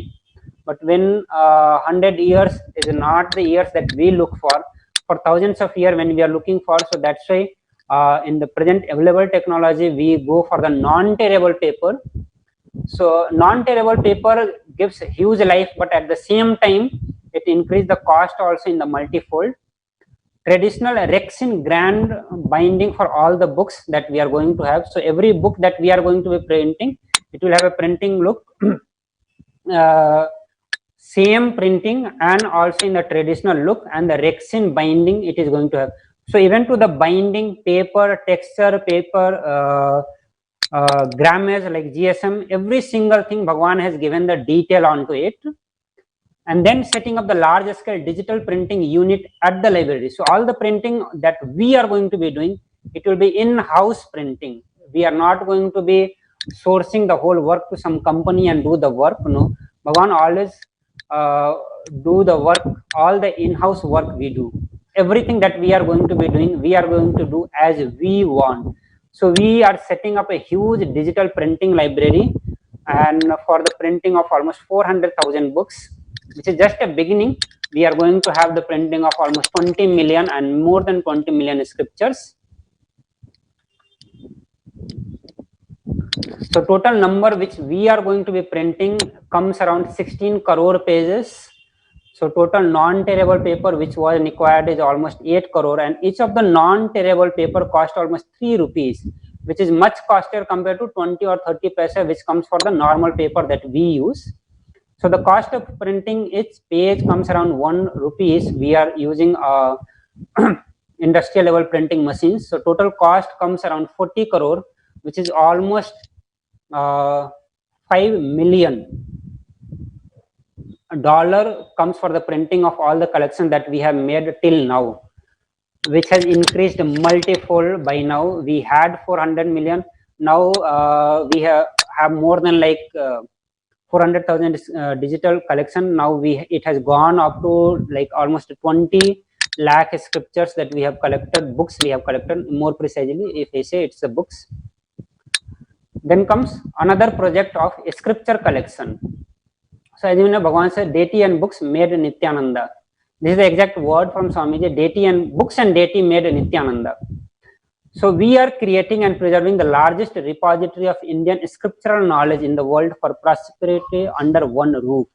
And for all that, we are doing the work of scripture collections, whether it is a in publication house collection of the scriptures or the collection through the various libraries, mutts, or personal collection.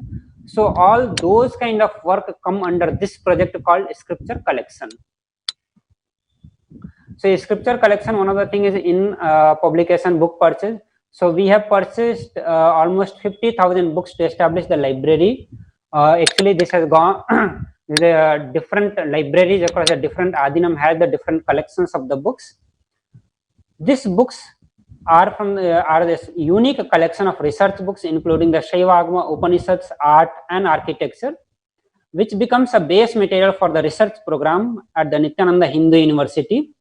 Also, the arts and architecture books has been collected specifically so that we can use it for the development of Vedagamic cities and the temple.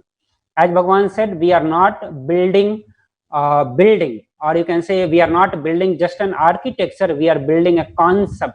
So when Bhagavan is building a temple, it is not just an architecture, a state of art architecture, it's a concept that is being built. If we are building an Adinam, if we are building an Annalaya, if we are building a library, everything is a concept in itself. It's not just a building erected.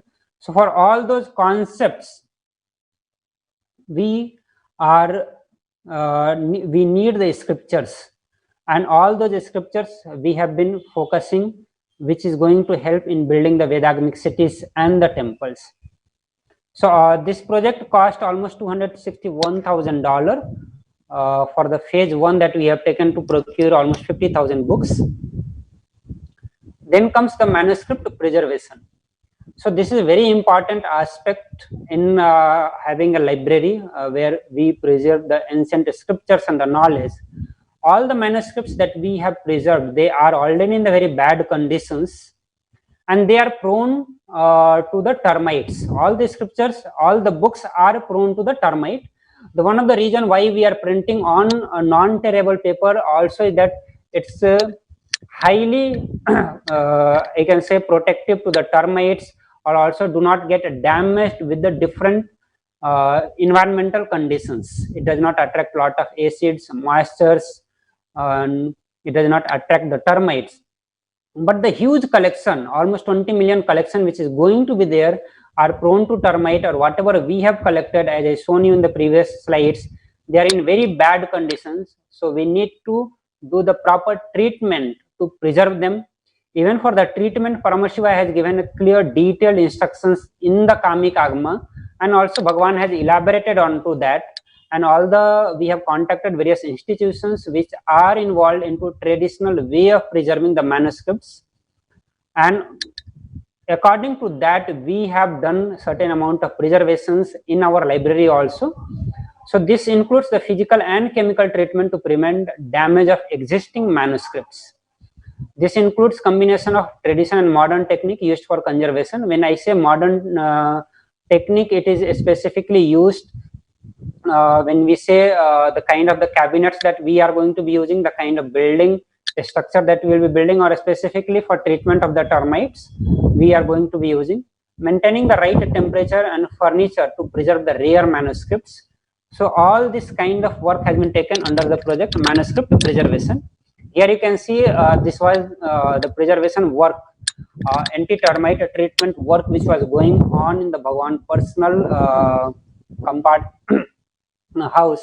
So you can see how Bhagavan is seeing that manuscripts, and how he actually treat all the manuscripts, how he feels when he does the work of scripture preservation. Then comes the infrastructure. So this is one of the proposed infrastructure. The building which is going to be there housing for the library, it will be the Sri Yantra. It is a Saraswati Mandala. So it will be resembling the Saraswati Mandala. The building will look exactly like the Saraswati Mandala, and according to that, this will be built. The building will be spread over 10 million square feet, and the proposed building will not have a single place for the park and all that. Every single feet will be occupied by the scriptures, deity, the Siddha masters and all that. So this is one of the proposed cost which has been given, which is almost 20 crore.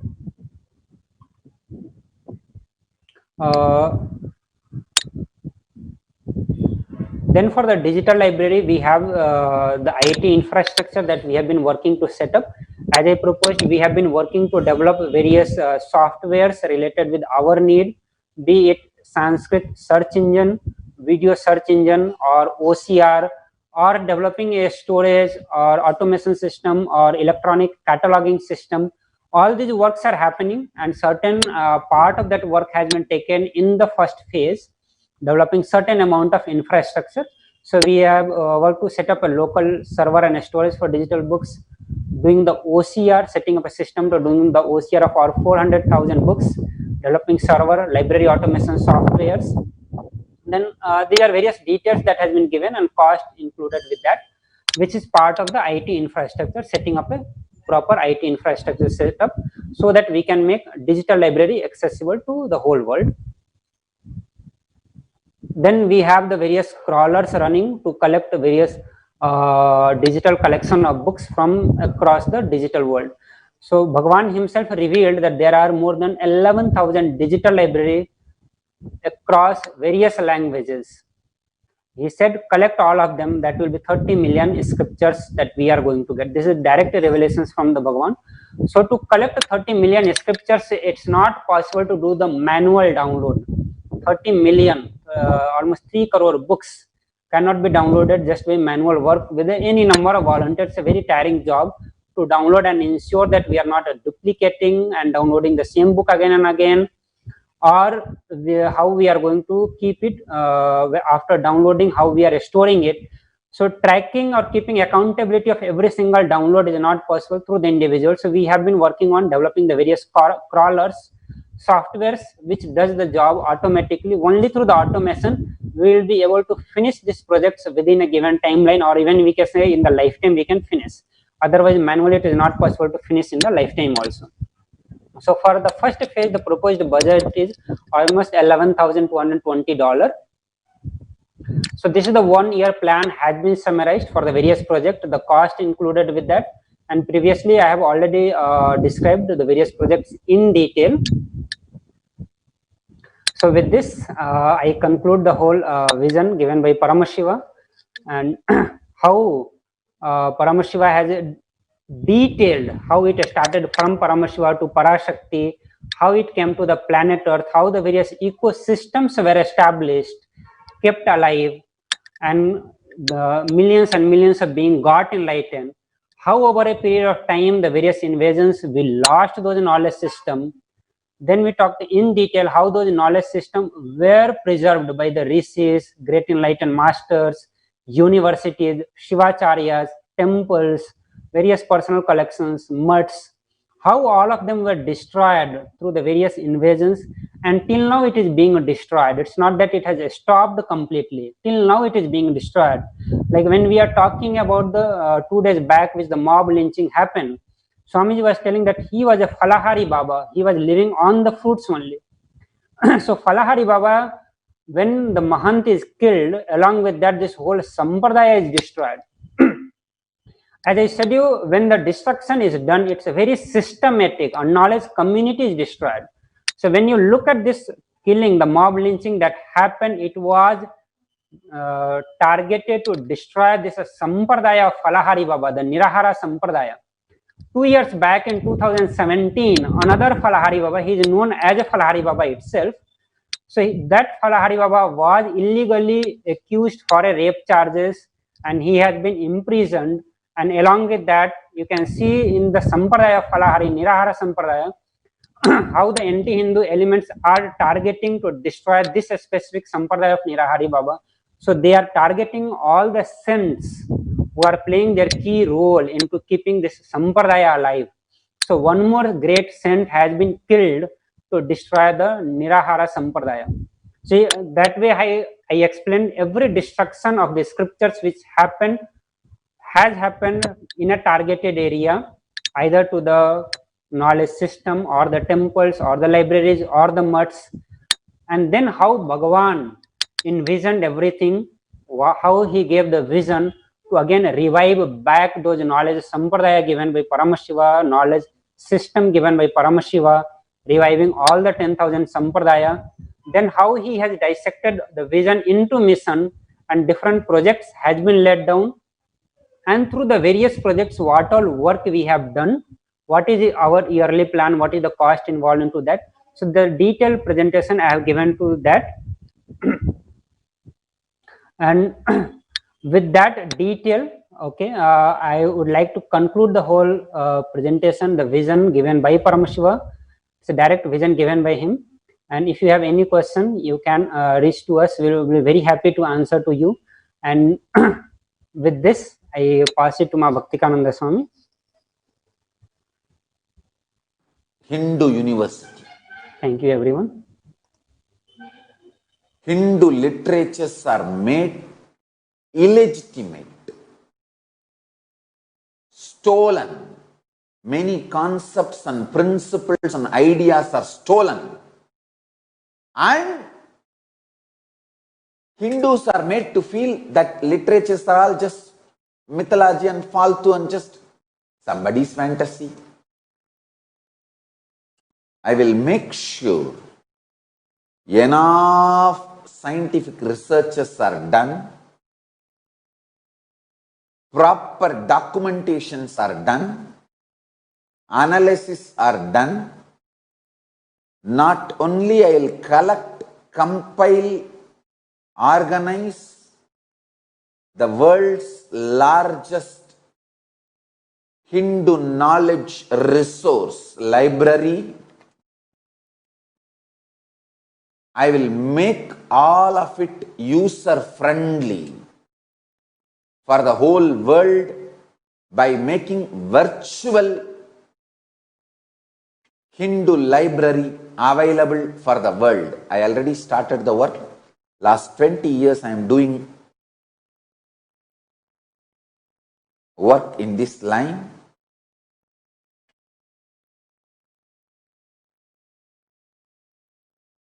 Actually, all my gurus, whatever they have done, they have transmitted that knowledge, idea, vision to me. And I myself started working on my mission for last 20 years. It is time.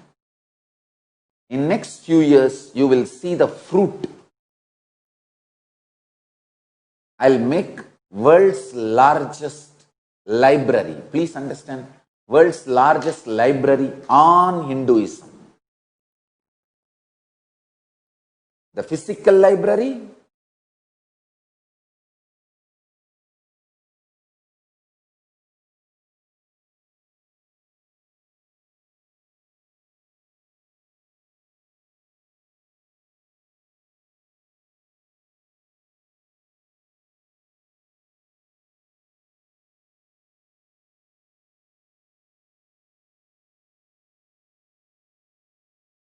Yes. Nithyanandam.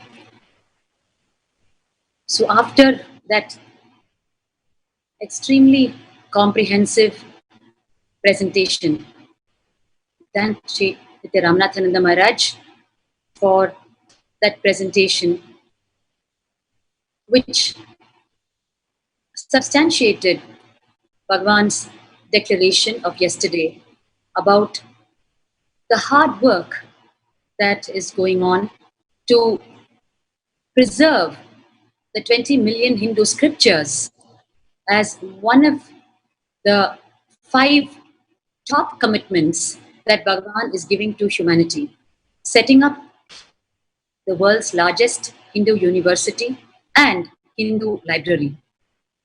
And all the step-by-step efforts were presented by our sannyasi, Sri Nithyananda Paramashivam,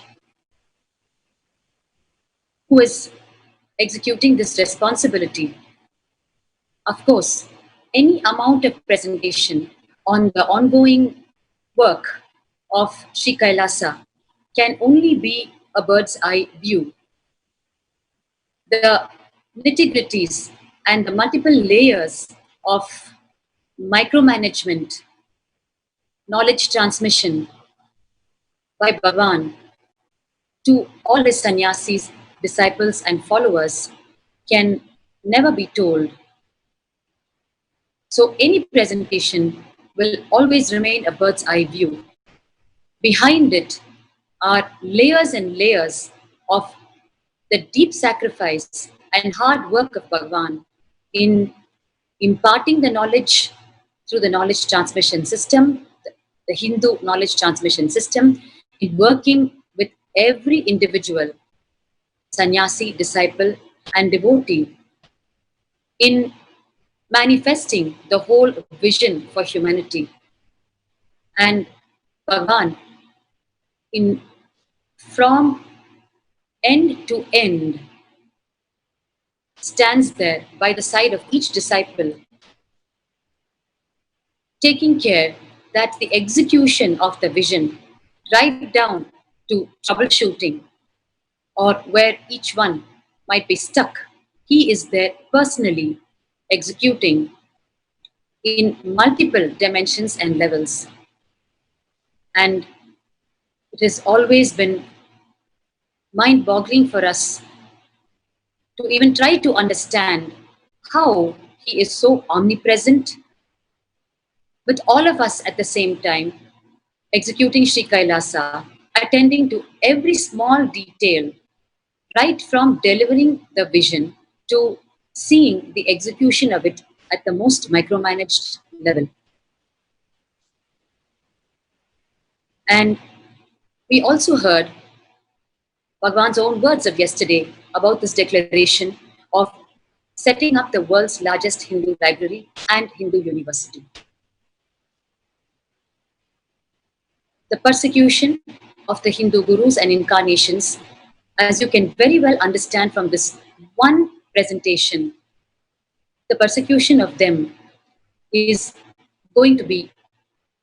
being such a loss for humanity itself. The Hindu university and the Hindu library is going to serve the entire humanity. Any field, any person on planet Earth wants to avail of the source scriptures in that particular field, the go-to is going to be this university and library. And stopping of that from happening, as we can now very well connect and see, is the intention of the anti-Hindu elements. Like how Bhagavan has always shared, the anti-Hindu elements wake up much earlier than his own followers, than the practicing Hindus, in understanding and recognizing that as an incarnation of Paramashiva, he has the potential to completely re-establish Kailasa. And he has it in him to completely revive the enlightened civilization and restore all that was lost during the Hindu Holocaust, which is why the persecution is intensifying against Bhagavan, and he has been forced today to stay away from the human society itself. It is most unfortunate, especially after hearing the presentation from Nithyananda Maharaj today. The Herculean effort going on behind Sri Kailasa and the level of persecution which we have been seeing the past few days, weeks and months. On the one side, we are able to connect why persecution against Bhagavan. And on the other side, when we see the untiring efforts, only then we understand the deep tyaga, the sacrifice, and deep compassion of these incarnations. Why would they persist with such hard work amidst the persecution? Well, the incarnations are incarnations at the end of the day, and that is the very answer to the question. No living human, as you and I know, can ever have such a noble intention amidst the fury of the persecution. Only a divine being can continue with the mission amidst the persecution. Yesterday, we were watching how the major, the largest strike against Bhagwan happened in 2010, where the Sri Kailasa that he built from the year 2000, from the time he declared his public mission to 2010, was simply destroyed multidimensionally.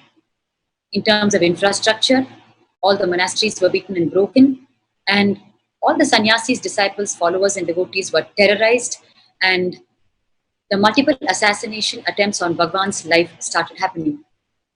And we saw in depth the 2012 attack in the June of 2012, where we had called for a press conference in Adi Kailash on the 7th of June 2012 to show clinching evidence we had got to prove the falsity of the rape charges against Bhagwan, the completely baseless, concocted false rape charges. We had got clinching evidence that the NRI lady who had come forward to play the role of the false rape accuser was in fact a carrier of 4 sexually transmitted diseases, even beyond year 2000. And she, who in her false rape claim against Bhagwan, has claimed that more than 50 times she has been raped. Her own medical records disprove her claims that it could ever have happened even once, because her sexually transmitted diseases can get passed on just by mere touch or saliva. This single clinching evidence is enough to completely prove the falsity of the charges on Bhagwan. And to announce this clinching evidence, we had called for a press conference on the 7th of June, 2012. And what happened at that time, what we had convened as a press conference, turned out to be a huge attack from the anti-Hindu elements, where the assassins, under disguise as press reporters and their associates, entered our campus, as you are seeing in front of you. And over the 7th and 8th of June, they launched 2 huge physical assaults and direct life assassination attempts on Bhagwan and the sannyasis and the devotees and followers. At the end of it, the chief assassin himself filed a false complaint against Bhagwan and sannyasis and devotees, claiming that his life was in danger because of Bhagwan and his followers, and therefore he was seeking police protection by requesting to arrest Bhagwan and his followers, while Bhagwan and his followers were victims of the 2 huge physical assaults on the 7th and 8th of June 2012. They were posed as the perpetrators of some crime against the chief assassin himself, like how today we see in front of our eyes Kalpavrikshagiri Maharaj and Sushilgiri Maharaj from the Juna Akhada, who were murdered on the 16th of April, just 5 days ago. But the false narratives in the media are already saying that they were thieves who were beaten to death by villagers.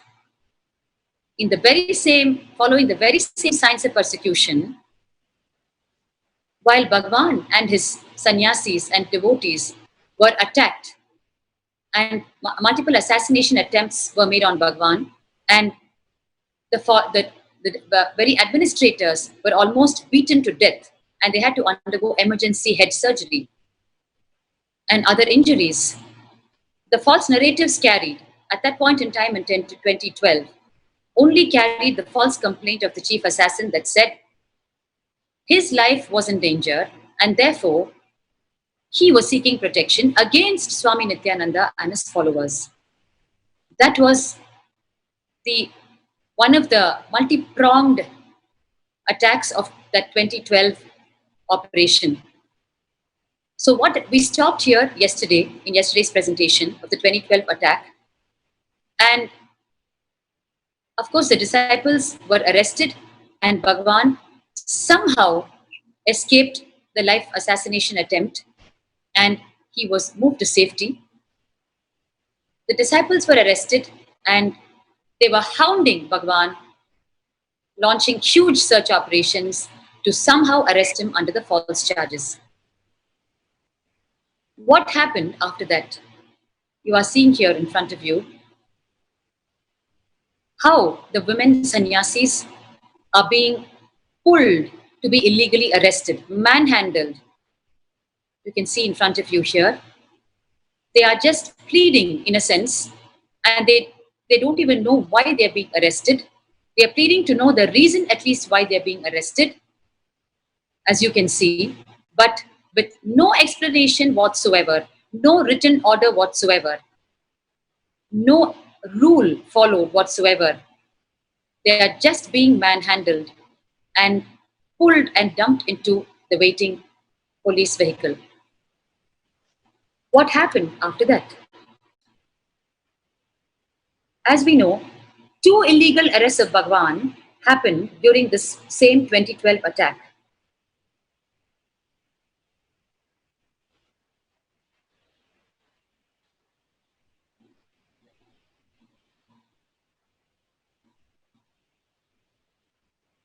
So while on the 8th of June, the disciples were arrested illegally and the police and the media were hounding Bhagwan to arrest him.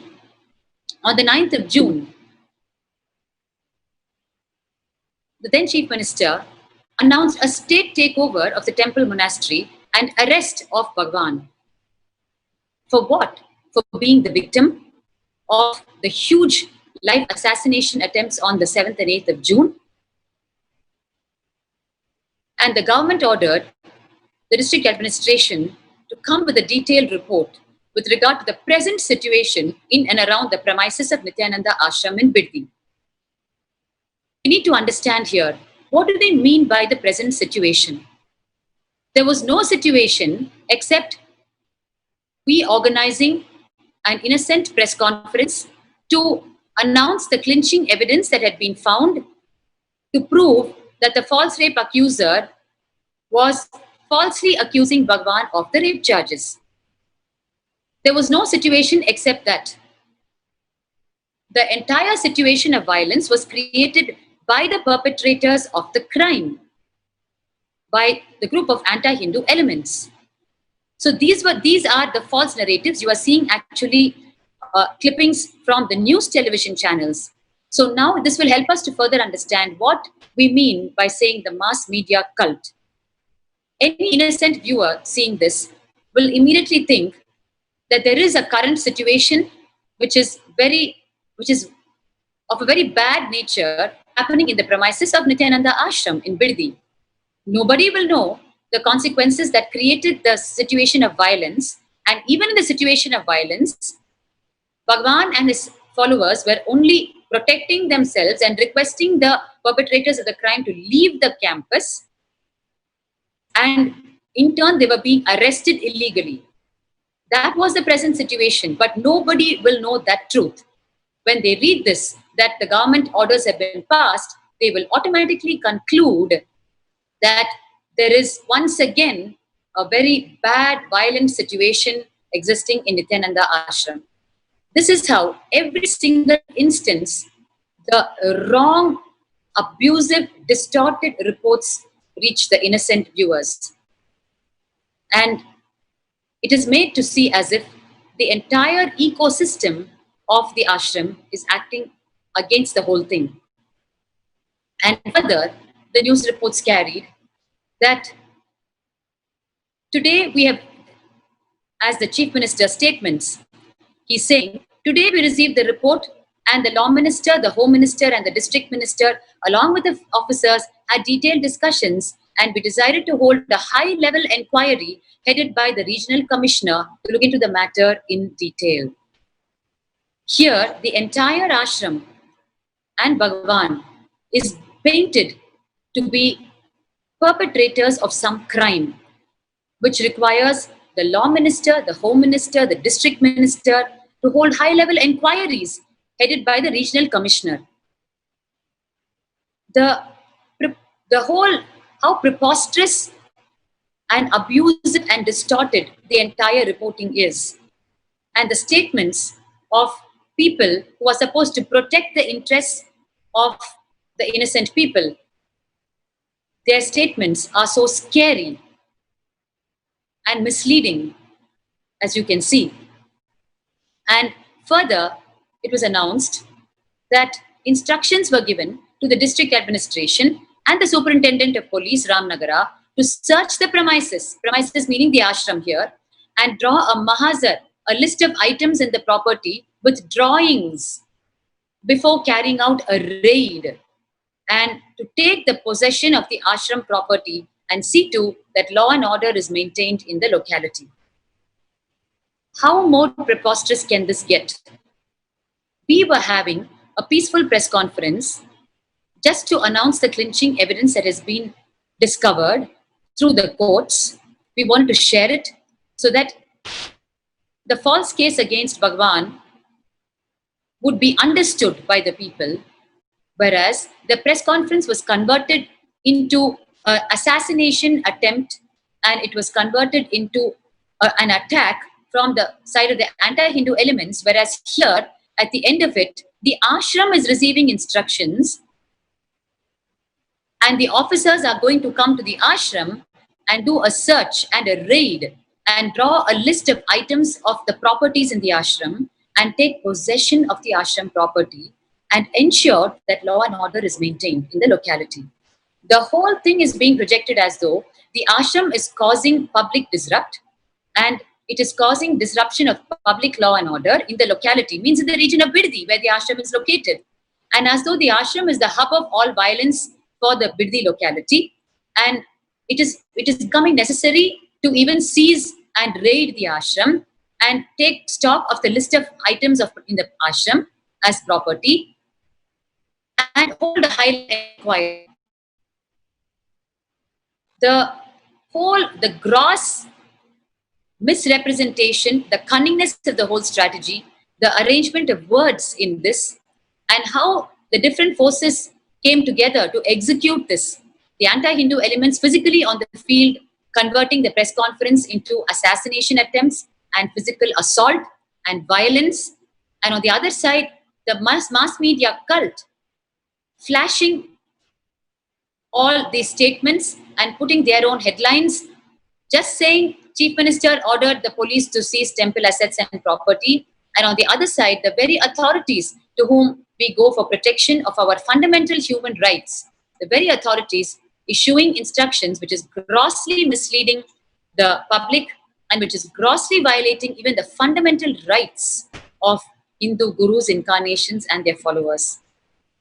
The 2012 attack is one of the most pathetic, well-orchestrated attacks where several parts of the state machinery came forward to execute it. And again, continuing in the words of the Chief Minister then, he says, we have asked the Home Department to see the bail applications. The bail already issued to Nithyananda Swamiji should be cancelled. For that reason, legal action should be taken immediately, and hope finally the arrest of Swami Nithyananda should be done as early as possible, and speedy mechanism should be adopted for this purpose. Every single sentence in this is just completely unbelievable. First of all, in the false rape case, which is still not closed in spite of the hugely obvious evidences that the whole thing is concocted.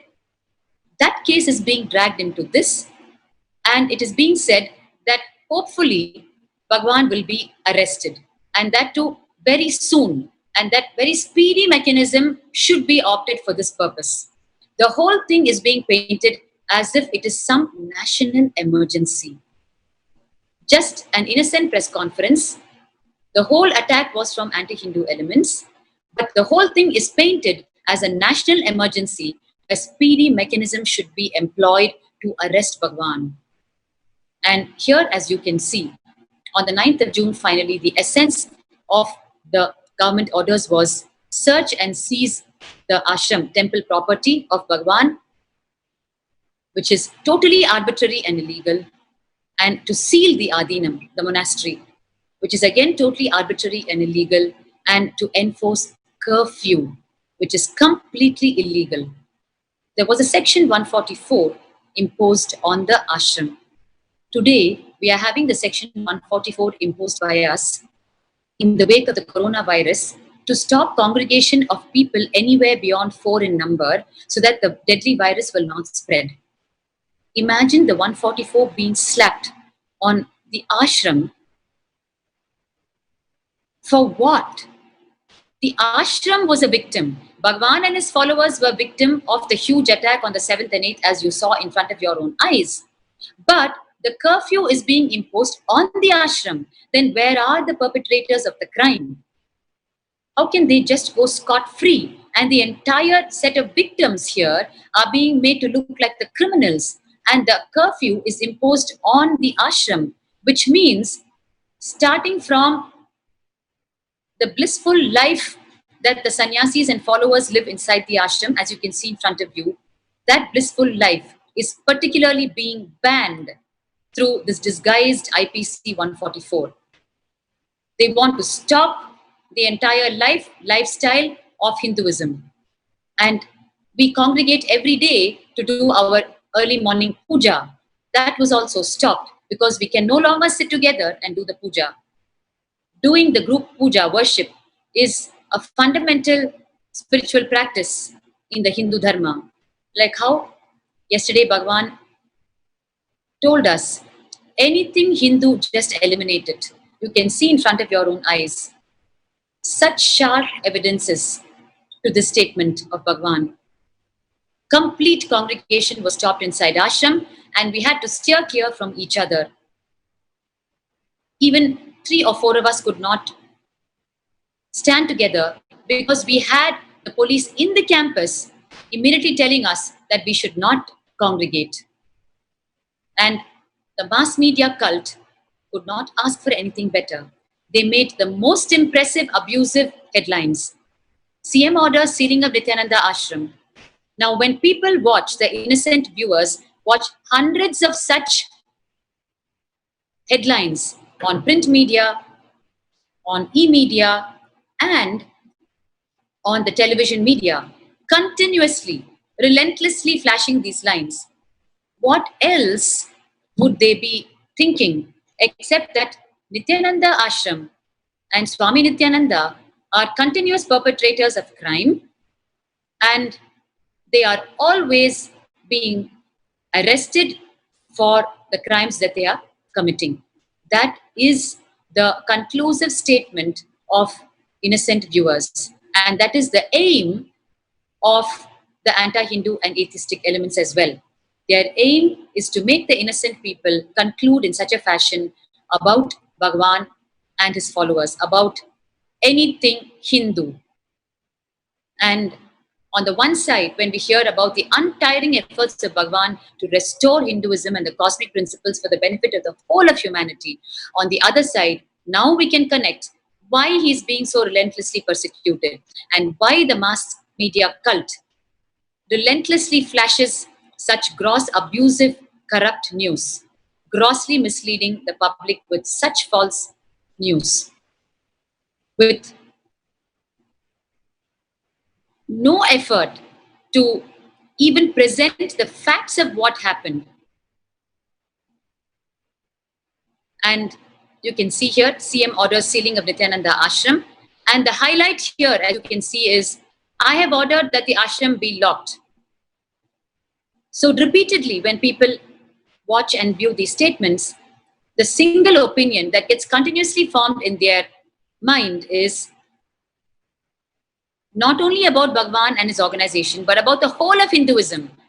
That the whole of Hinduism, Hindu gurus and incarnation are deserve to be arrested, destroyed, and eliminated.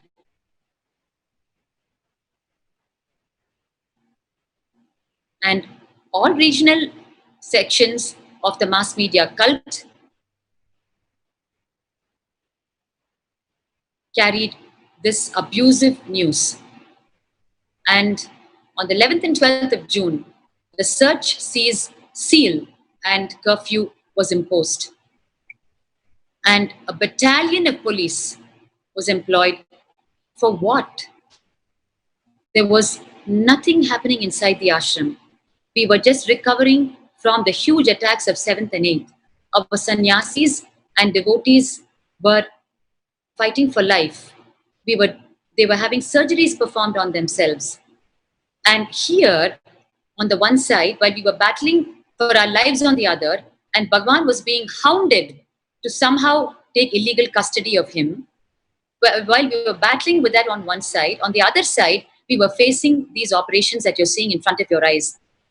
Huge battalion of police started gathering at our very ashram gates to execute the search, seize, seal, and curfew orders for one innocent Hindu incarnation, a sannyasi, and innocent young sannyasis and devotees, followers.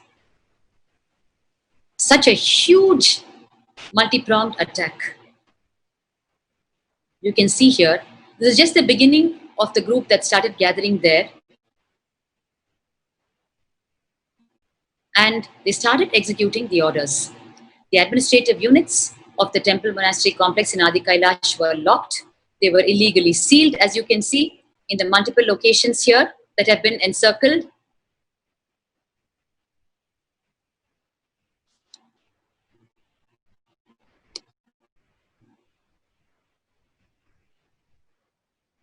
And the police were all over the campus raiding. Our temple was raided, and all the deity jewelry, the temple infrastructure, and all the other infrastructure was simply removed, and we had no clue of what was removed and what remained. That was the search, seize, seal, and curfew operations that happened. It was a nightmare inside the ashram. And on the 13th of June, the whole operation of the illegal arrest of Bhagwan, the second illegal arrest, the first being 2010, the second illegal arrest started. Bhagwan came to the court for anticipatory bail on his own accord, in spite of the huge risk to his life, because it became very obvious by then that they were after his life. But being the most law-abiding citizen, he came back to the court for anticipatory bail. And the fabricated offense against him was definitely bailable. But very surprisingly, the bail hearing was adjourned to the next day. For what reason, nobody knows. One day was bought. And what happened in that one day? That one day was deliberately leaving it open for the pre-planned arrest of Bhagwan. You can see here in front of your eyes the huge mob lynching that happened outside the courtroom. Huge numbers of people were allowed to gather for the mob lynching, whereas they could have very well been kept away if the police authorities had decided to. And as the bail hearing was postponed to the next day without any rhyme or reason, during that one day gap, the mob lynching happened just outside the courtroom, and suddenly the police took illegal custody, illegal arrest of Bhagwan under the guise of giving protection to him against the mob lynching, and they took him to an undisclosed location. We had our hearts in our throats. We did not know where Bhagwan was. We did not know whether he was dead or alive, and we had no clue why the illegal arrest had happened when the bail hearing was still going on. And later, we came to know that during these illegal arrests, Bhagwan simply fasted through the days and nights, where he simply did not know what was going to be mixed in the food that was served to him. Because multiple attempts of poisoning have been executed on Bhagwan's life, as we know. And when he was in custody, during the illegal different custodies, he was always denied of his puja items, be it his rosary or the Shivalinga or any puja item. He would be denied in order to further and further abuse him. And on the 14th of June, bail was granted to Bhagwan, but he was not handed over to us by the police. Again, a huge mob lynching, as you can see in front of your very eyes, happened outside the courtroom. It was organized, huge. We stood completely helpless, and we did not know whether Bhagwan is going to emerge from that scene alive or dead. It was a complete thousands of people who had gathered, pushing, pulling, and attacking him. And as you can see in front of you, he's just completely surrounded by the mob lynchers. And even after the bail was granted, this was the scene that met our eye. We were not given custody of Bhagwan. Instead, he was whisked away again in the police vehicle. And the police told us that they were once again giving him protection just to reach the outskirts from the courtroom, as there was a huge crowd. We were powerless, our hands were tied. We watched. We got into the vehicle to follow the police jeep, believing that they were actually going to let go of him once they reached the area of no crowd. You can see here in front of you. So we followed the police vehicle, thinking that we are going to receive Bhagwan from the police very soon. But the vehicle suddenly turned in a different direction, and we did not know what was happening. We followed the vehicle, and we suddenly discovered that Bhagwan was suddenly taken to an office which we didn't even know. We didn't even know what office that was. And our vehicle was stopped at the gate. The police vehicle entered the gates of what we came to know later as the DC magistrate office, and our vehicle was stopped and the gates were locked on our faces. And what happened after that? Of course, in the meanwhile, the entire mass media cult was heartily spreading the news. Nithyananda gets bail, but back in jail, creating huge confusion and false opinions amidst the innocent public. And they also reported Nithyananda had over 800 policemen on duty, so that the readers will automatically conclude that he is a criminal who warrants 800 policemen on duty. They will never even dream that the entire operation, which costed 3 crore, was done just to portray him as a criminal, to intimidate him and his followers, and to destroy him and the organization and eliminate him from the face of this earth. The innocent viewers will have no clue of the intentions behind the whole happening. All they would conclude is, he is a criminal who warrants 800 policemen on duty. And what happened? He was taken to the district magistrate office, just like that, off the grid. In spite of bail being granted, a completely illegal second arrest was waiting for Bhagwan. And the moment he went off the grid, a few devotees had only legal recourse, and they filed a habeas corpus petition because we didn't know where he was being taken, where the vehicle was going. It was a blatant kidnap, and a habeas corpus petition was filed. There was only legal recourse left for us to save the life of Bhagwan. And parallelly, when we finally managed to enter the DC magistrate's office, we found Bhagwan standing and pleading all by himself in front of the district magistrate, pleading, saying, I am not disturbing public peace, but if you feel that me being in here is going to disturb the public peace, I will stay away from Biddi. I will not have any press meet. You can see here, tears fills the eyes when one reads this. In front of our eyes, you are seeing Bhagwan standing all by himself, denied the presence of his lawyer. He pleaded to have a lawyer at the DC magistrate's office. He was blatantly denied. And through a rush of operations that was so unwarranted, the order was passed invoking the special powers of the DC magistrate to pass arrest orders. And what happened after that needs to be seen in the following pre-satsang segments. It is too long a story, the 2012 attack, and too malicious and heinous. We will continue how these multiple illegal arrests happened in 2012 in the future segments. It is now time to prepare ourselves for the darshan and today's Nithyananda Satsang. Let us sit straight, close our eyes, and start chanting the Mahavakya. Om Nithyananda Paramashivoham. Paramashivoham. Om Nithyananda Paramashivoham. Om Nithyananda Paramashivoham.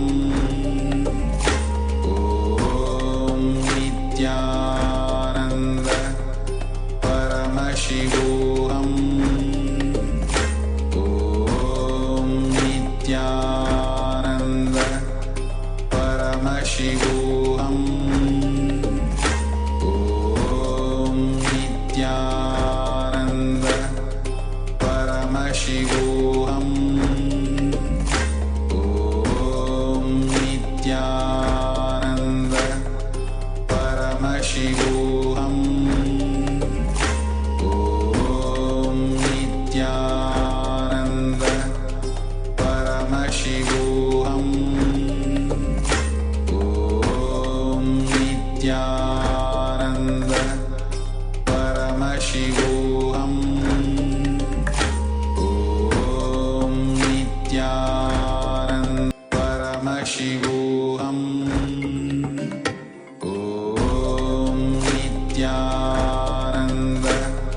Paramashivoham.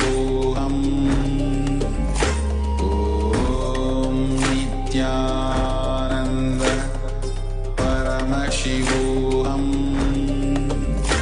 Om Nithyananda Paramashivoham. Om Nithyananda Paramashivoham. Till now, I manifested, revealed the signs of state of Paramashiva, space of Paramashiva, powers of Paramashiva. Now, direct process, directly from Paramashiva to manifest the being of Paramashiva, because the world is ready. Akash Bhairava is the God who makes all our beings ready for Paramashiva to manifest.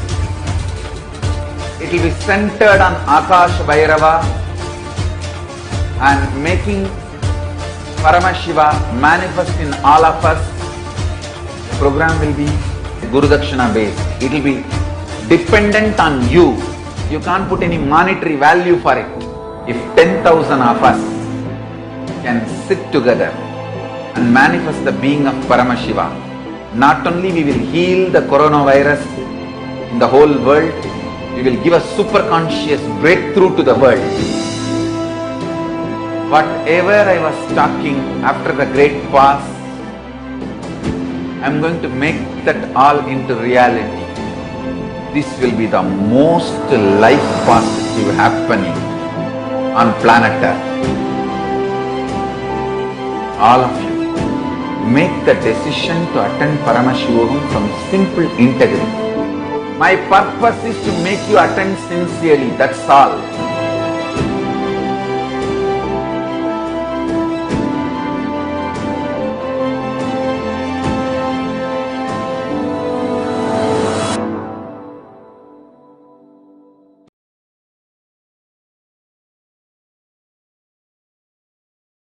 Nithyanandam.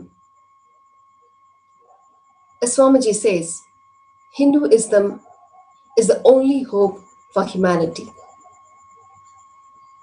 For the revival of Hinduism, for the revival of the greatest enlightened civilization that we once had, we need every single one of us to be a part of the Sri Kailasa nation. For at least 10,000 of us to radiate the state, space, and being of Paramashiva. Towards this, Swamiji Paramashiva himself is gifting us that space, that being of Paramashiva through Paramashivoham Level 2, a 16-day program which is happening day and night around the globe, so that we who believe that we are human beings can actually experience the true state of us, the true being of us, Paramashiva himself. Paramashivoham Level 2 is a gift given to humanity to realize that we are not humans after all, that we are Paramashiva himself. If you still have not registered, please do register at paramashivoham.org/level 2 for the batch 3 that is happening every single day through various processes, through various dikshas. Swamiji is reviving the authentic Hinduism which the world needs desperately. He's reviving the authentic Hinduism through the authentic yoga, the rituals, and the Jnanapada through the Vedic knowledge that once have been, with multiple efforts, been tried to be destroyed. The scriptures that Swamiji is reviving, and not only that, bringing legitimacy to Hinduism itself. Let us become a part of this greatest happening, Paramashivoham Level 2. Register yourself at paramashivoham.org/level 2.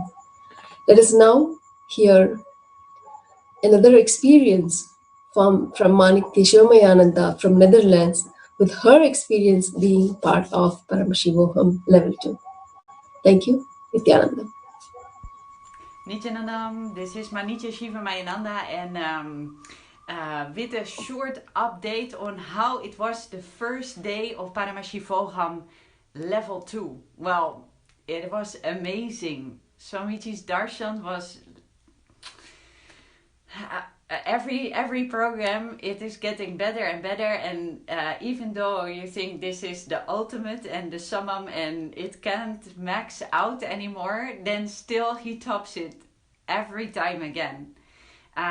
He looked amazing, the space, what the energy he was radiating, like amazing. He literally said, like, open up your being, and I felt like the whole being was literally opening up to imbibe this cosmic energy as much as possible.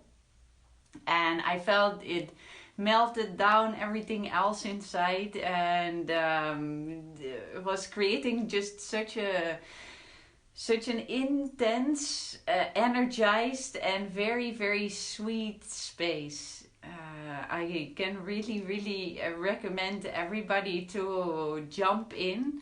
The whole first day was really amazing, with so much of introduction and explanations also about what is Sri Kailasa. The senior swamis were telling experiences of how their life is with Swamiji.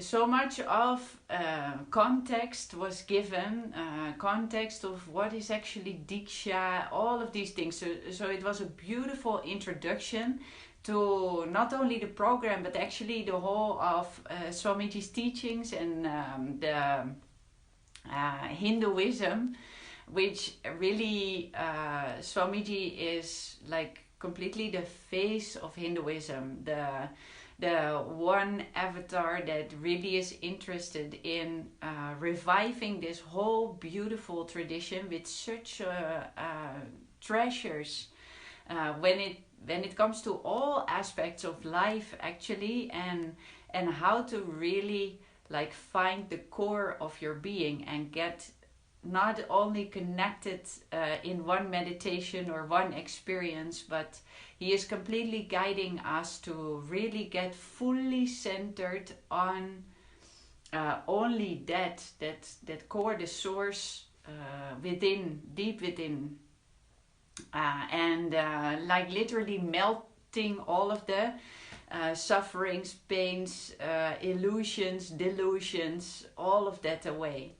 So if you are interested, if you are a true seeker, really interested in this whole spiritual journey and your own spiritual involvement, and you find that actually more important than the other things in life, that I'm not saying they're not, they don't matter, they can be very much part of your life, but if you want to be centered on the source doing all these other things, then this really is the program that you should attend. And Swamiji is, almost giving it for free, except for the fact that most of us in this world today, we don't know how to value things, other than when it costs a lot of money, it will be really valuable. That is the paradigm that we all work with. So you can attend by paying Guru Dakshina, which means that after the program you offer your gratitude at his divine lotus feet by paying a percentage of your income. So you will always be able to do that, and you that way can show that you really value and really are in for it. So if you are a sincere seeker and you want to know more about the program and you want to join in, please feel free to contact me at any time with your questions, or just to meet and have a chat is also fine, or to share your experiences. If you have attended this first day also, just like me, please put some comments below this video with your experiences. How did you experience the darshan? How did you experience all the other sessions, beautiful sessions that we had today?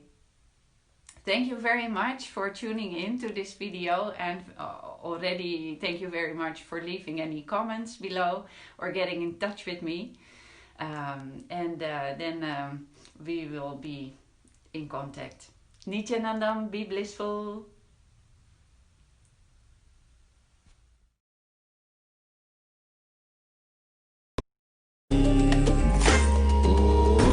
Om Nithyananda Paramashivoham. Om Nithyananda Paramashivoham. Om Nithyananda Paramashivoham.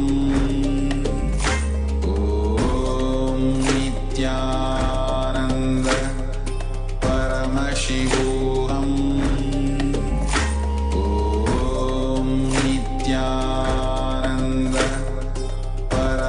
Paramashivoham. Om Nithyananda Paramashivoham. Om Nithyananda Paramashivoham. Nithyananda, welcome to Sri Kailasa Courtyard Manifesting Past session. Let's sit straight. Visualize Bhagwan in your third eye. If you have This meeting is being recorded. kumkum, please apply the ash and add the kumkum and sit straight. Visualize Bhagwan in your third eye and let's start with the Sadguru Vandan. Nithyanandam Paramashivoham Kevalam Jnanamurtim Bandhatītam Gaganasadusham Tattvamasya Laksham Ekam Nityam Vimalamachalam Sarvadi Sakshibhutam Bhavatītam Trigunarahitam Sadgurum Tam Namami.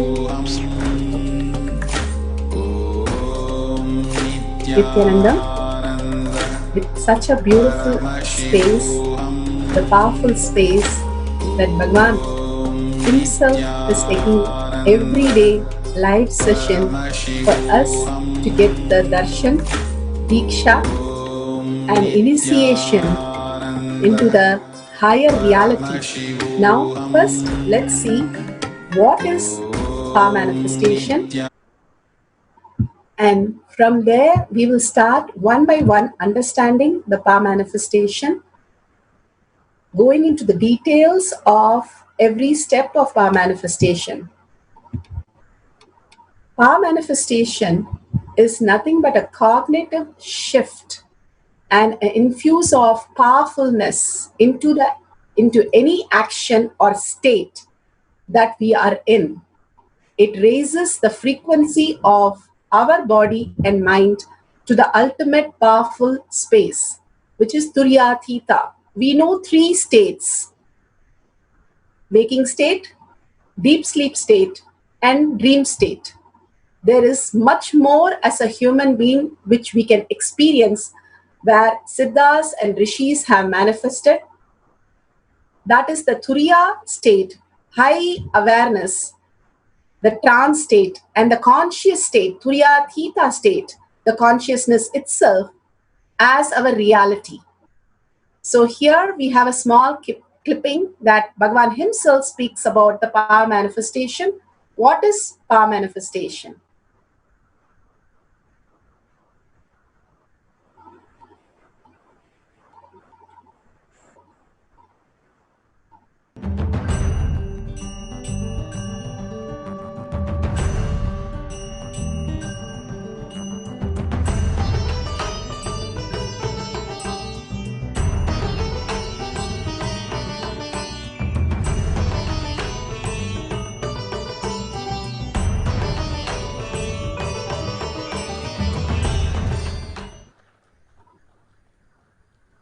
Understand all the 25 states of consciousness,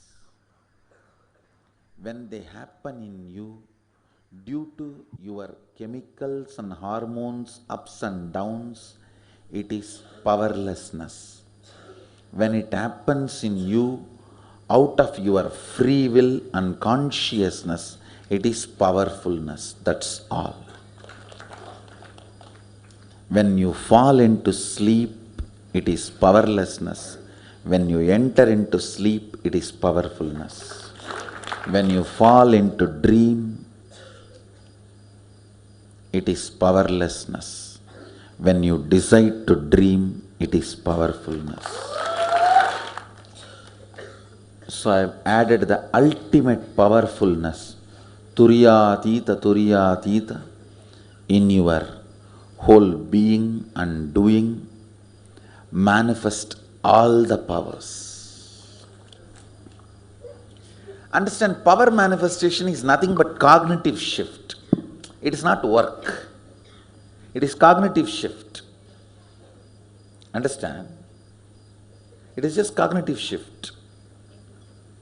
It's not work.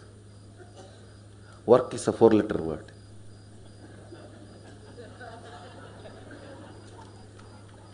Power manifestation is cognitive shift, playing with life, playing with being alive. Static matter, dynamic activity, strategic existence, all these three has no boundary. You are one with it. You are alive in everything. Everything listens to you. Everything decides as you want. Power manifestation is cognitive shift, raising your frequency, not work.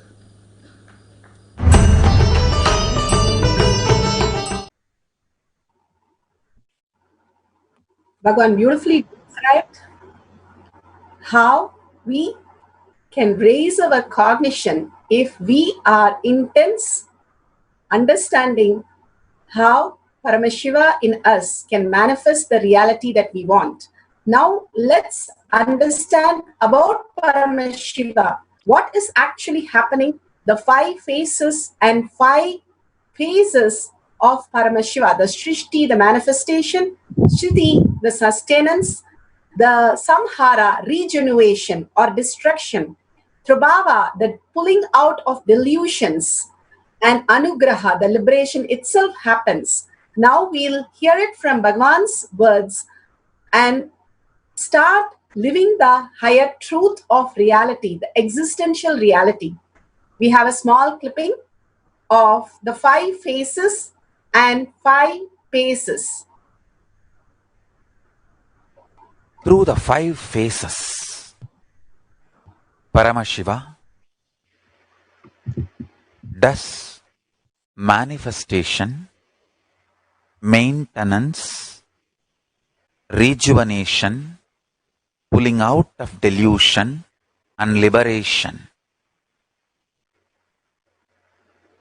He resides in his supreme Paramashiva Swarupa as Ajomuha, Radhomuha, unborn, beyond form, formlessness. Is Paramashiva Swarupa. That Paramashiva Swarupa manifests with these 5 phases as Sadashiva, Tatpurusha, Vamadeva, Ahora, Satyojata, Ishana. 5 phases he manifests and does the Panchakritya, Srishti, manifestation, Sthiti, sustenance, Samhara, rejuvenation, Trobhava, pulling out of delusion, Anugraha, liberation. Understand? He does all these 5 jobs.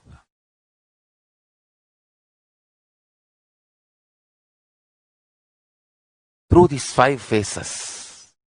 Now listen carefully.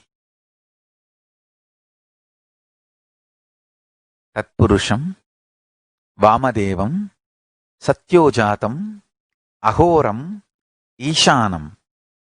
These 5 phases does Panchakrityas. Each phase, each dimension is not just one F-A-C-E phase, P-H-A-S-E phase. It's not just F-A-C-E, P-H-A-S-E. Understand? The creation, not just creation getting created, even sustenance need to be created, destruction need to be created, and pulling out of delusion need to be created, liberation need to be created. Then creation, manifestation need to be maintained. Maintenance, sthiti itself need to be maintained. Destruction, samhara, the rejuvenation need to be sustained, maintained when it is happening.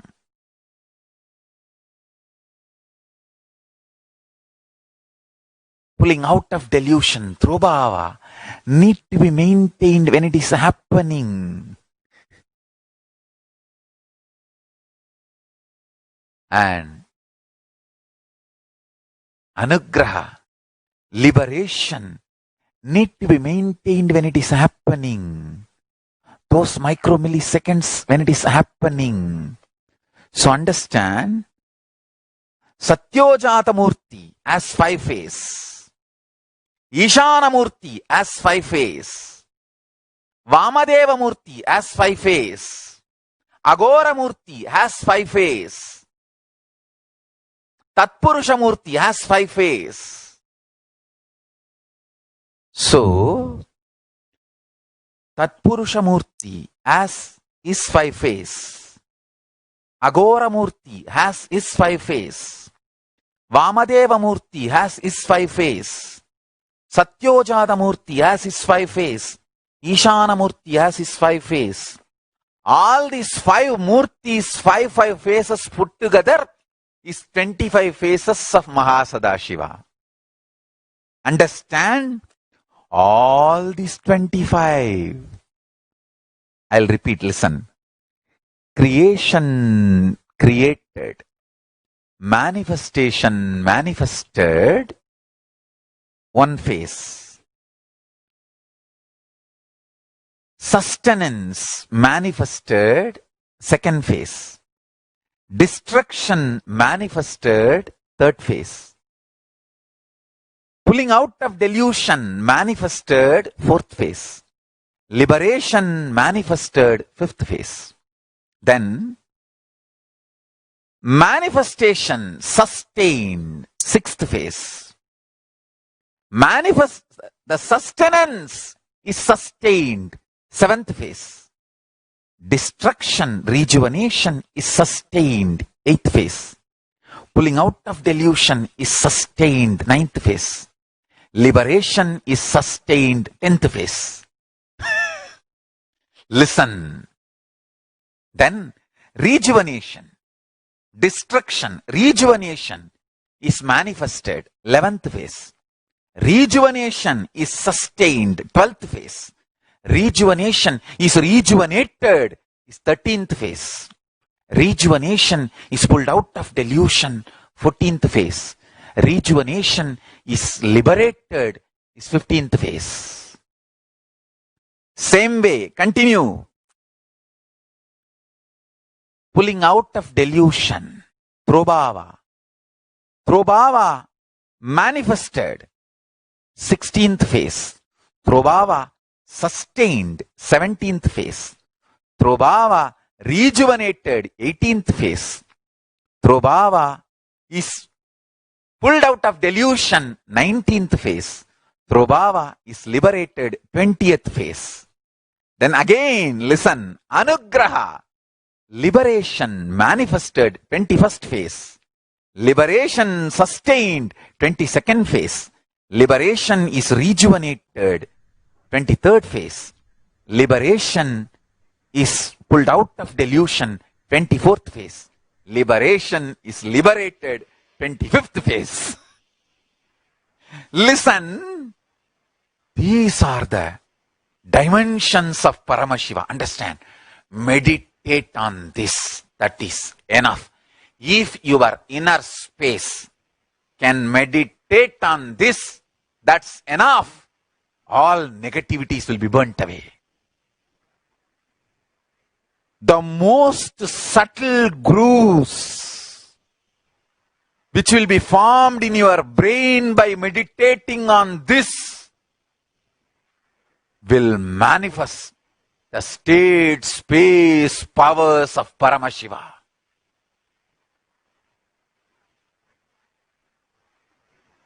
Beautifully, Bhagavan now explained the state, space, and being of Paramashiva in all of us. Here we have Bhagavan himself, Paramashiva himself has come down as our Guru to understand Bhagavan, how he has manifested this avatar space. His Divine Holiness, Nithyananda Paramashivam, is a reviver of Kailasa, an ancient enlightenment civilization, the great cosmic, boundarless Hindu nation. His Divine Holiness, Nithyananda Paramashivam, is an avatar from Hinduism and a supreme pontiff of Hinduism. His Divine Holiness, Nithyananda Paramashivam, made science of power manifestation, yoga, temple-based university, user-friendly for the modern world. And he survived the worst prosecution in the multi-level by anti-Hindu elements.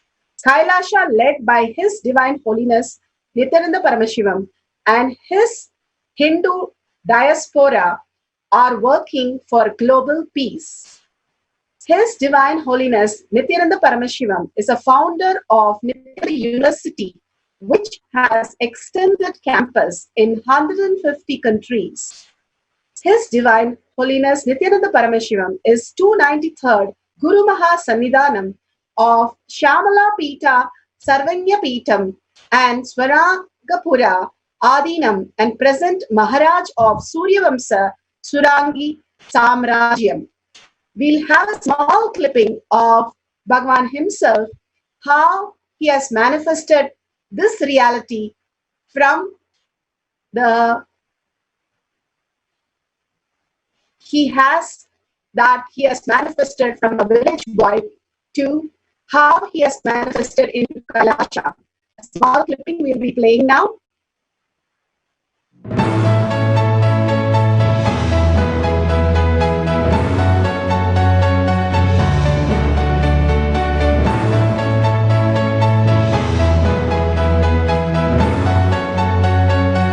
Everything is infinitely powerful. You realize your potentiality. You establish yourself in the completion, space of completion. You are God, that's all. All of us are gods.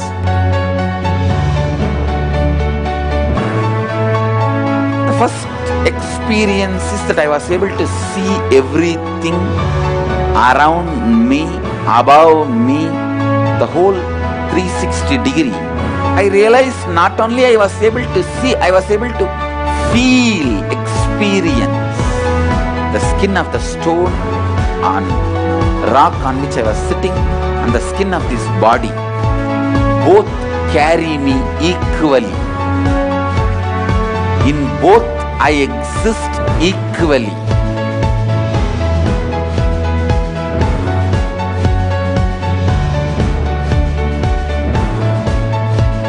Sangha is a place where the tattvas are taught to you, and till it becomes satya, you are supported.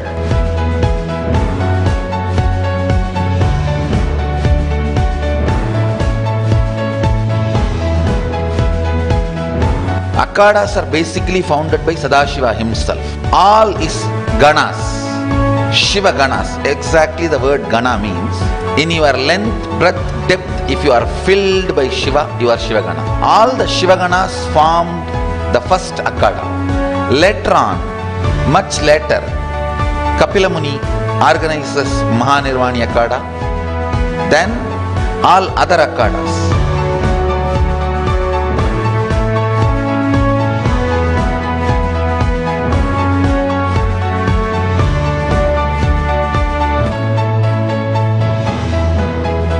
As Mahamandaleshwar of Mahanirvani Akhada, the oldest apex body of Hinduism, I welcome every one of you.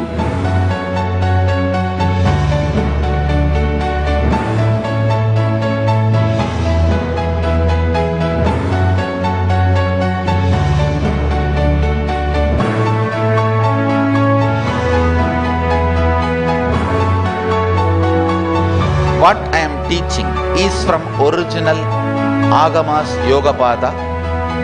The science very clearly declares, Sadashiva is very clear, manifestation of these powers happen when you experience oneness with Sadashiva.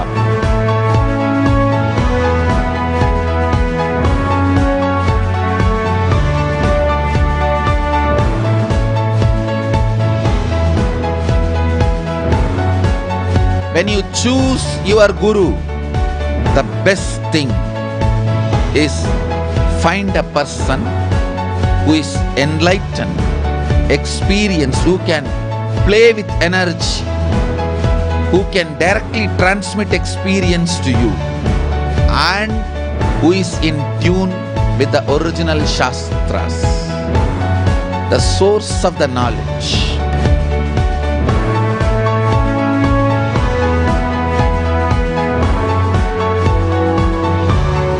All the revealed scriptures available about the yoga directly by Sadashiva for you to do research, study, practice, question the people who teach. Let us go on contributing.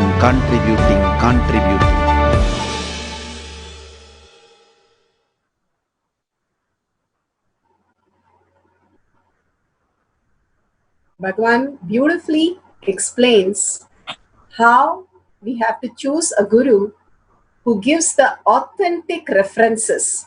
Here, Bhagavan has compiled all the Hindu scriptures. The Hindu scriptures are the Shastra Pramana, the eternal, unchangeable truth revealed in the source scriptures. We'll be going through the Shastra Pramana, how the Shastra has described what we'll be manifesting today. The Apta Pramana, or the experience and results of Aptas, the great rishis, the scientists who verified and tested, the Munis, the Nayanamars, all of them experienced in their physical body, like all of us, in human body, these great powers. And Atma Pramana, as a guru, that Bhagavan was just saying, he has to experience and show us in human body, playing the Leela of a human being and experiencing the higher consciousness and giving us step-by-step understanding of how to manifest the powers with connecting to the space of Bhagavan. The Shakshi Pramanas, or the experience of millions of disciples and devotees all over the world that Bhagavan has initiated, who has given testimonial. So we'll be looking into the all four Pramanas. Now we'll start with the Shastra Pramana. Shastra Pramana for the power of remote vision is taken from the Vijnana Bhairava Tantra, Sutra 92, Dharana 69. Vyomakaram swamatmanam dhyayed digbir anavritam nirashraya chitih shakti swarupam darshayet tada. Vyomakaram swam atmanam dhyayed digbir anavritam nirashraya chitih shakti swarupam darshayet tada. This is from Vijnana Bhairava Tantra, Sutra 92, Dharana 69. Concentrate and cognize with a restful awareness on self in the form of vast etheric space or sky, Yomakaram, which is limitless in any direction whatsoever. Thus, the Chidik Shakti, the power of consciousness, freed from all support, reveals and manifests herself as the form of one's essential nature of the self. understand the beautiful sutra, how the rishis were able to see much beyond just giving us step-by-step process. There is so much how we have an instruction in a lab. You can do this at the first and then go to do this and then you do this. Like that, he here beautifully described concentrate. What is to concentrate? When we are integrated to our Guru, when we are in oneness with the Guru, that Bhagavan himself starts manifesting as the reality. Concentrate is bringing the coherence in our brain, what we are integrated to. If we are integrated to the higher consciousness, we will be only focusing, concentrating, seeking for the real truth. That is the coherence that happens in the brain. How a dam, the pipe is put where the water is fed into the turbine to create the electricity. The dhyana and samadhi happens like that when you bring one coherence in your brain, what you really want. The integrity is a component where you are very clear what you want in your life. That is the concentrate that he is talking about here. Cognize with restful awareness on the self. What is cognize? What you internalize, and you are able to start contemplating and you're able to project as your reality. Cognition is 3 action which is happening. What you internalize by perceiving from outer world and how you hold that as part of you and how you respond to it. That is cognition. Here, cognition, he's talking about restful awareness, where you are unclutching from this world, understanding this world, whatever you're perceiving is nothing but a dream. Nothing more than a dream is happening in your life as an outer world. The perception that you're having is not reality. The existential reality is much greater when you wake up from this dream. So cognizing the restful awareness where you have completely zero thoughts, completely in oneness space inside you. The beautiful next line describes that. In the form of vast etheric space or Vyomakaram. What is the etheric space? What is ether? The vast Kala which happens in your, when you are in the womb, in the pregnancy, it is growing in that darkness, the Kala. And the same thing is in your inner space now, which you experience as you. That etheric space, Bhagavan beautifully says in one of the satsang that you can look out when you have a large window where you have a large sky or an ocean. You can look out and focus on that, or you can focus on the inner space. The more we are working with our inner space, we understand life much beyond. The more you're with the outer world, you're caught in the delusion, the dilemmas, the dialogues, which does not take you anywhere except boredom and tiredness. Whenever you are able to look into your inner space, you understand the restful awareness is where you exist, which is the nature of yourself.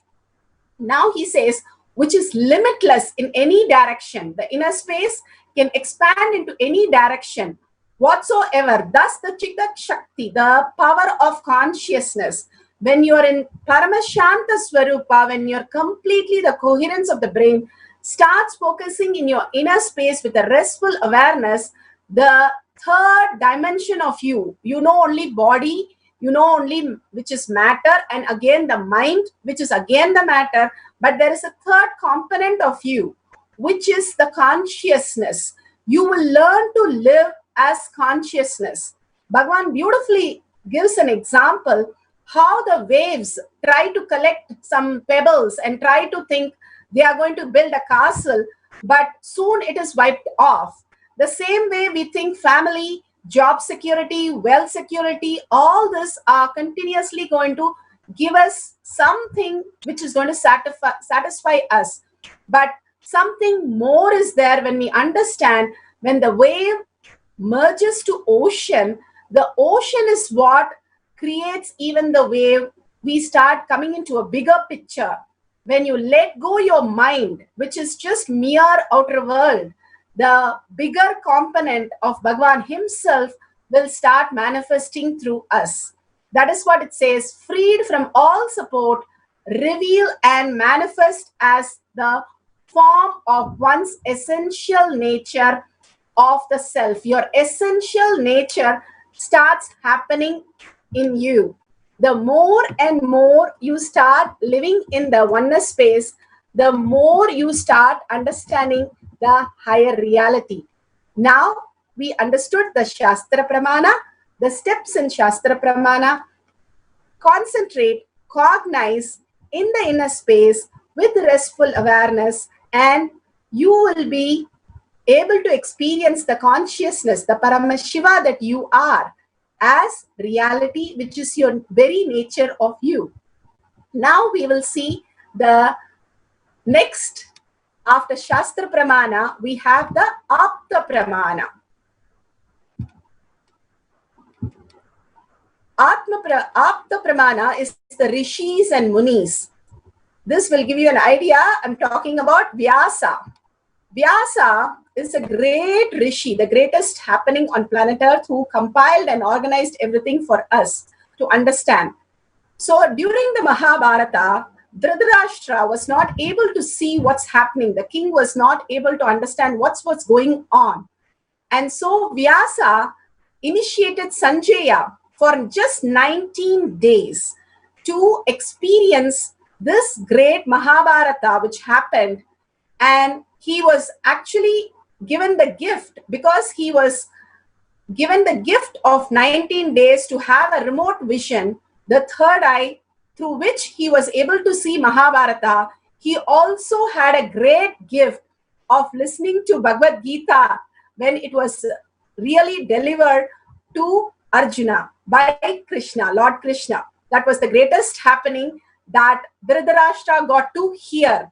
He didn't want to see it because of the so many violence that was happening. So he requested to listen to the whole thing.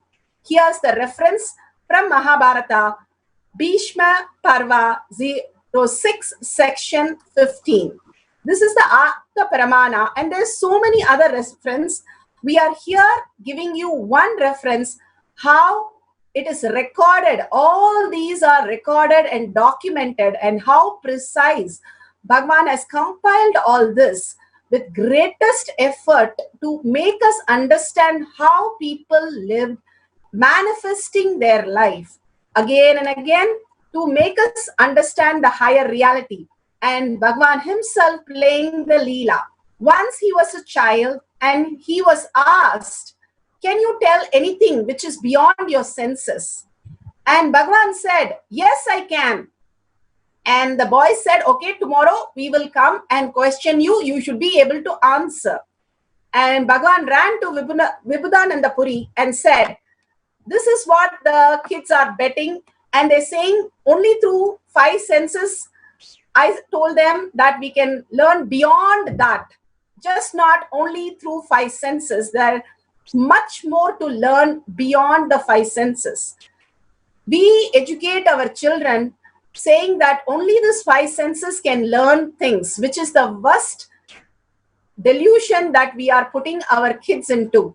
Downloading anything which is possible for our brain to grasp how these great truths have been revealed by so many millions of them, including the Tirupugar, which was sung by Arunagiri Nadar when he just did an instant completion, which is recorded again. So many instances we have, but unfortunately we are given that only we can learn through 5 senses. So he plays the Leela of showing us that only by 5 senses is not just the world, but something more is there, and something larger. Whatever is recorded on planet Earth or any other planet or any other lokas can be downloaded by us if we just connect to the correct software, which is Bhagavan himself. Paramashiva, when you connect in oneness with Paramashiva, the currency here we are talking about is oneness. which I'll explain in few minutes.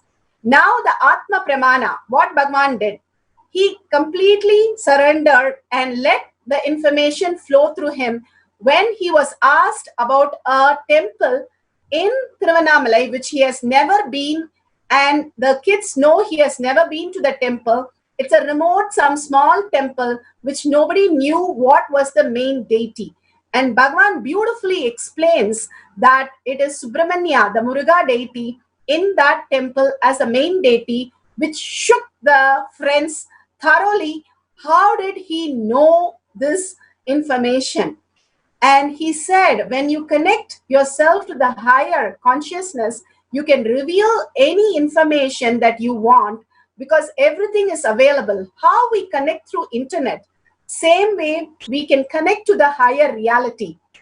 Now, before we go to the instruction, let us understand and cognize these powerful cognitions, these beautiful things first in how we understand these words, Shakti, Pada, oneness, and then we'll go to the instruction. Here is, before you go, I just missed the Shakshi Pramanas. Here is the Shakshi Pramana of Anup Ramdas. He has clearly told that he has found things by scanning.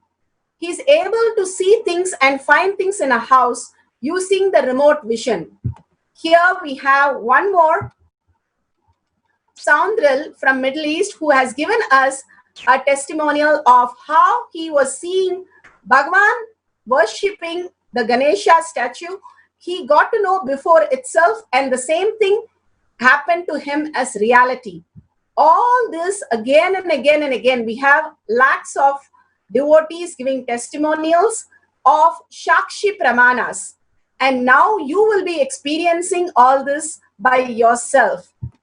Let's go to the few terms and we'll listen from Bhagavan himself about these beautiful words. First is the Shakti Pada. We keep saying the word Shakti Pada. What is Shakti Pada? Becoming one with the cosmic soul. Shakti Pada, the process. It is the presence just sitting that makes the individual. When you are in the oneness continuously with Bhagavan, suddenly you realize that you are the Paramashiva who is manifesting everything in your life. Now we'll have a small clipping of Shakti Pada by Bhagavan himself, explaining it beautifully.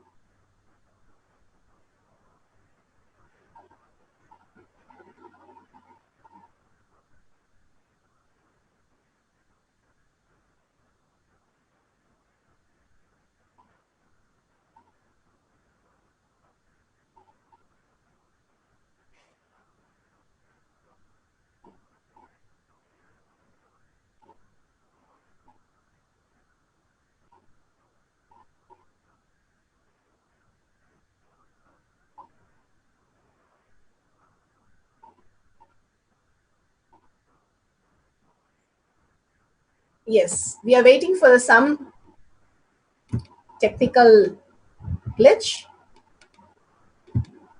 Sorry for the technical glitch. Yes, we'll go over the other two also as we wait.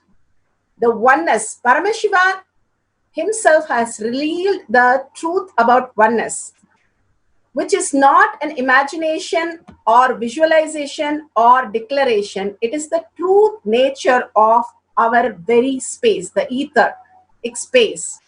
Oneness takes you beyond tiredness and boredom. It is the ferociousness which breaks the tiredness and boredom. Now we'll see the Shaktipada clipping and then come to the oneness.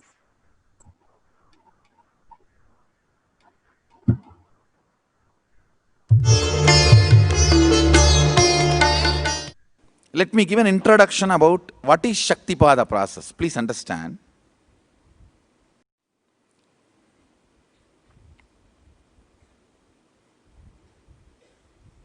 You would have seen or heard about how the chicken sits on the egg and hatches. Of course, in the modern countries, this does not happen. Machine sits on the egg and or egg sits on the machine. In those days, originally when hens and chicken were getting produced on the planet Earth. The hen used to sit on the chicken and hen used to sit on the egg, and the chicken will come out of the egg.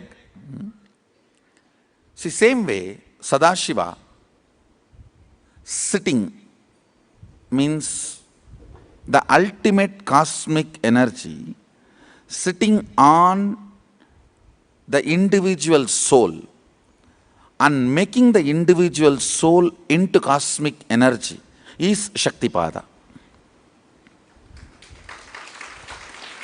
Hen sitting on the egg and making the chicken happen, same way. You may think, how come, what is going on here? That hen is only sitting just by the body heat of the hen, the egg is becoming chicken. Because no surgery is done and nothing goes inside. It's only sitting. Same way, it is just sitting. It's only the presence, the Shaktipada makes the individual soul into cosmic soul.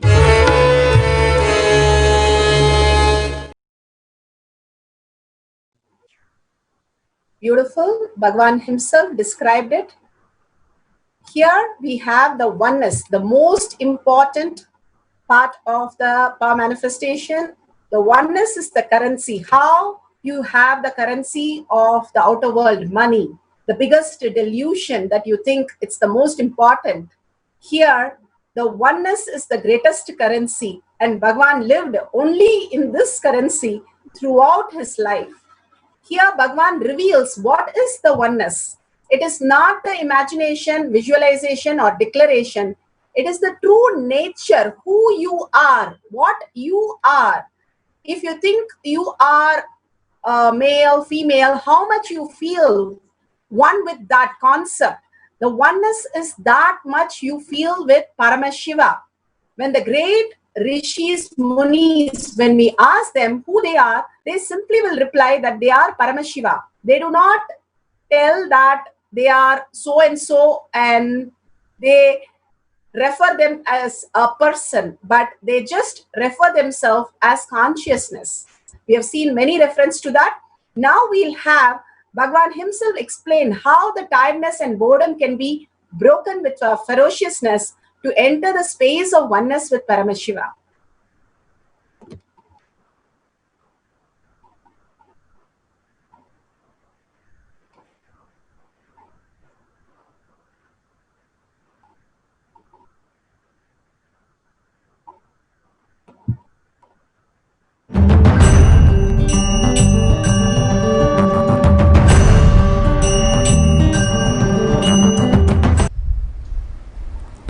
Oneness is not imagination.